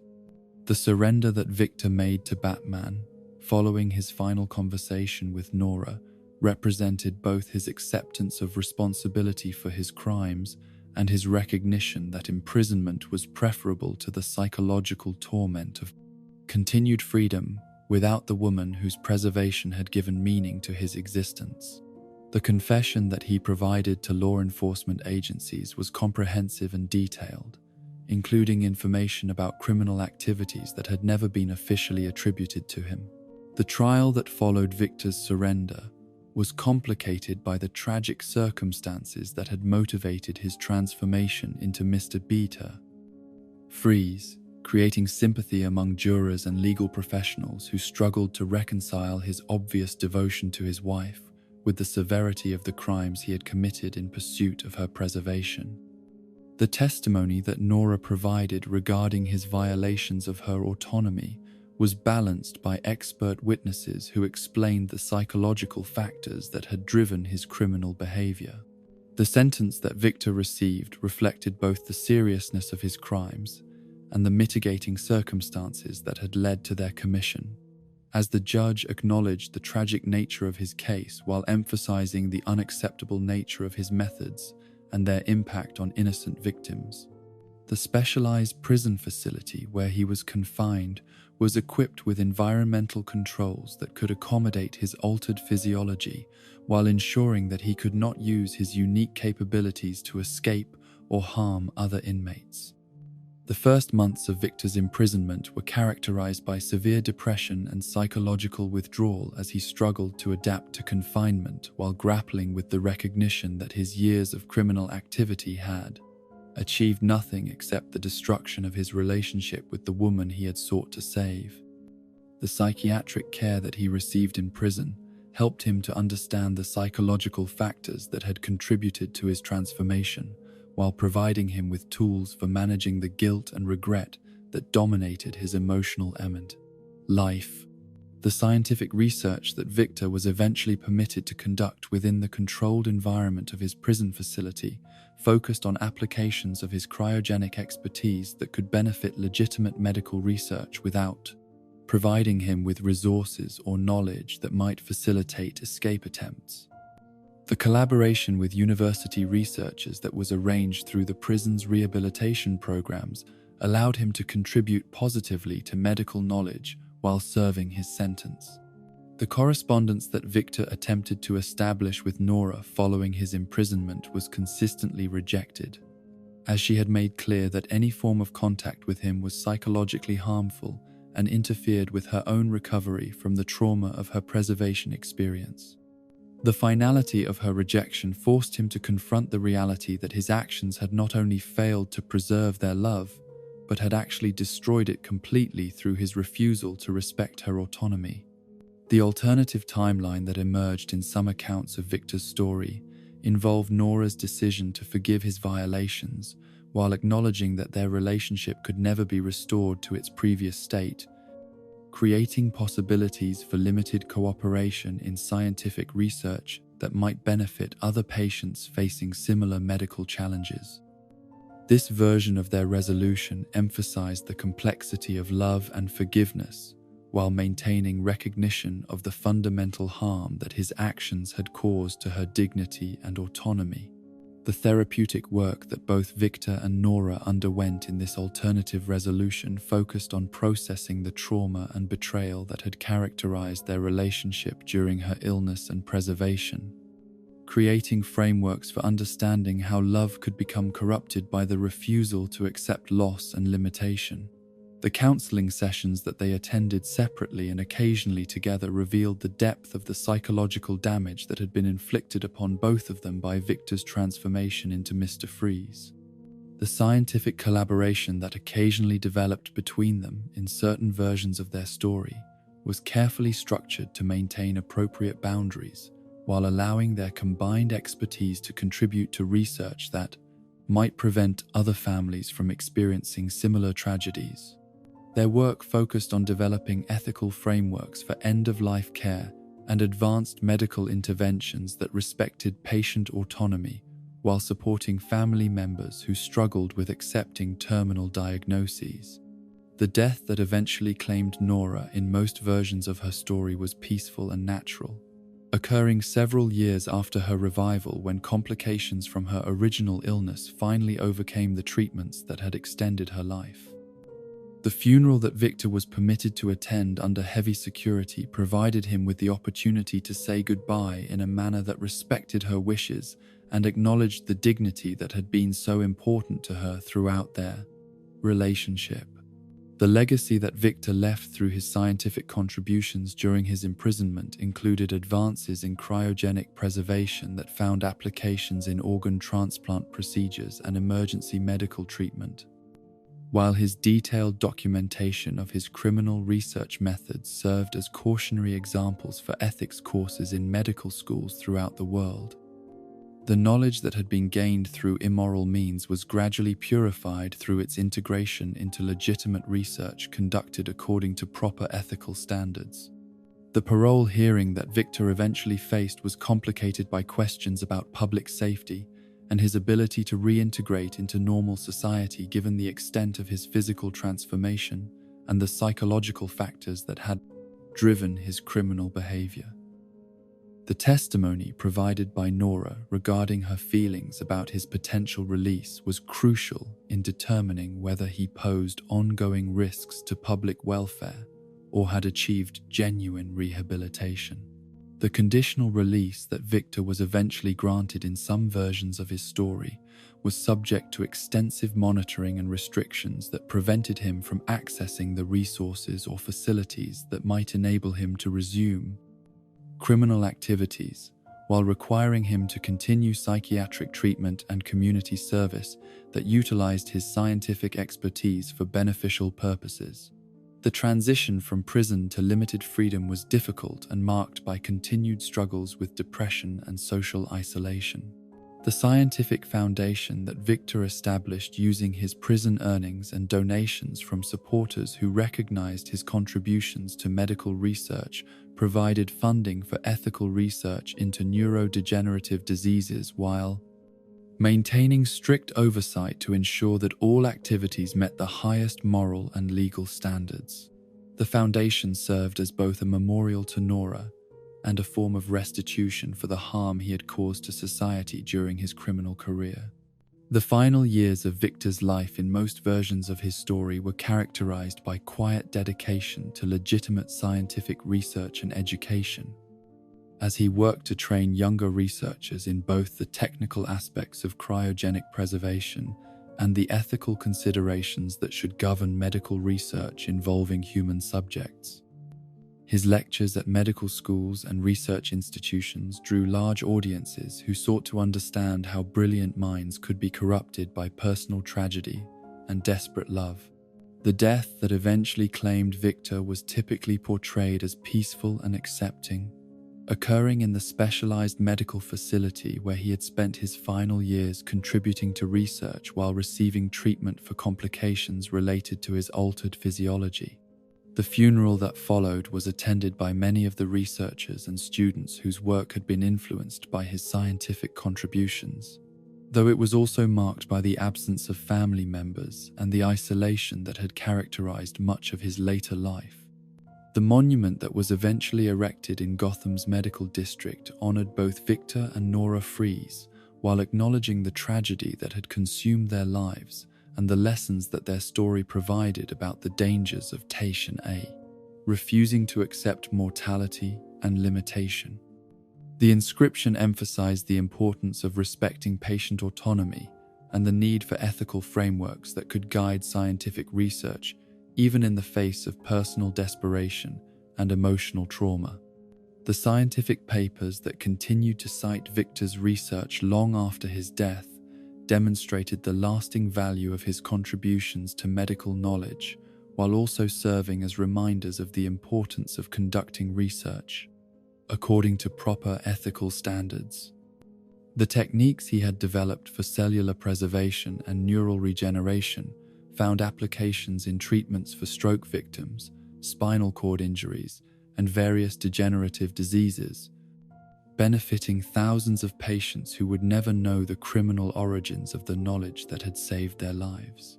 The cautionary tale that Victor and Nora's story provided for future generations of researchers and medical professionals emphasized the crucial importance of maintaining ethical standards even when facing personal tragedies and seemingly impossible medical challenges. Their experience demonstrated how good intentions could be corrupted by desperation and how love could become indistinguishable from possession when it refused to acknowledge the autonomous choices of its object. The psychological studies that were conducted based on Victor's case contributed to better understanding of how personal trauma and loss could lead to criminal behavior, even among individuals whose previous lives had been characterized by ethical conduct and social contribution. The research that emerged from analysis of his transformation provided insights that helped mental health professionals identify and treat similar cases before they progressed to criminal activity. The legacy that ultimately emerged from the tragedy of Victor and Nora Fries was one of scientific advancement tempered by moral wisdom, as their story served to illustrate both the potential for human knowledge to address seemingly impossible challenges and the essential importance of maintaining ethical boundaries, even when facing the most desperate circumstances. The love that had motivated Victor's transformation into Mr. Freeze was revealed to be incomplete and ultimately selfish, while Nora's insistence upon dignity and autonomy provided models for how individuals could maintain their values even when facing terminal illness and death. The final judgment that history rendered upon Victor Freeze was complex and nuanced. acknowledging both his genuine scientific contributions and the terrible costs of his criminal methods, while recognizing that his story provided valuable lessons about the relationship between love and respect, between preservation and possession, and between the desire to prevent loss and the wisdom to accept the natural cycles of life and death that define the human condition. Thus concludes our journey through the frozen wasteland of Victor Freeze's existence, a tale where love and science collided with mortality and obsession to create one of Gotham's most tragic figures. In his story, we glimpse the terrible price of refusing to accept loss, the way grief can transform the brightest minds into instruments of darkness, and how the desperate desire to preserve what we love most can destroy everything that made it worth loving in the first place.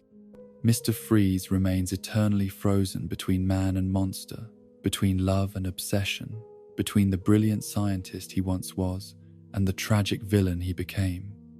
His tale serves as a crystalline reminder that even the purest motivations can lead to the coldest hearts, that sometimes letting go is the greatest act of love, and that the attempt to stop time itself may cost us everything that makes time precious.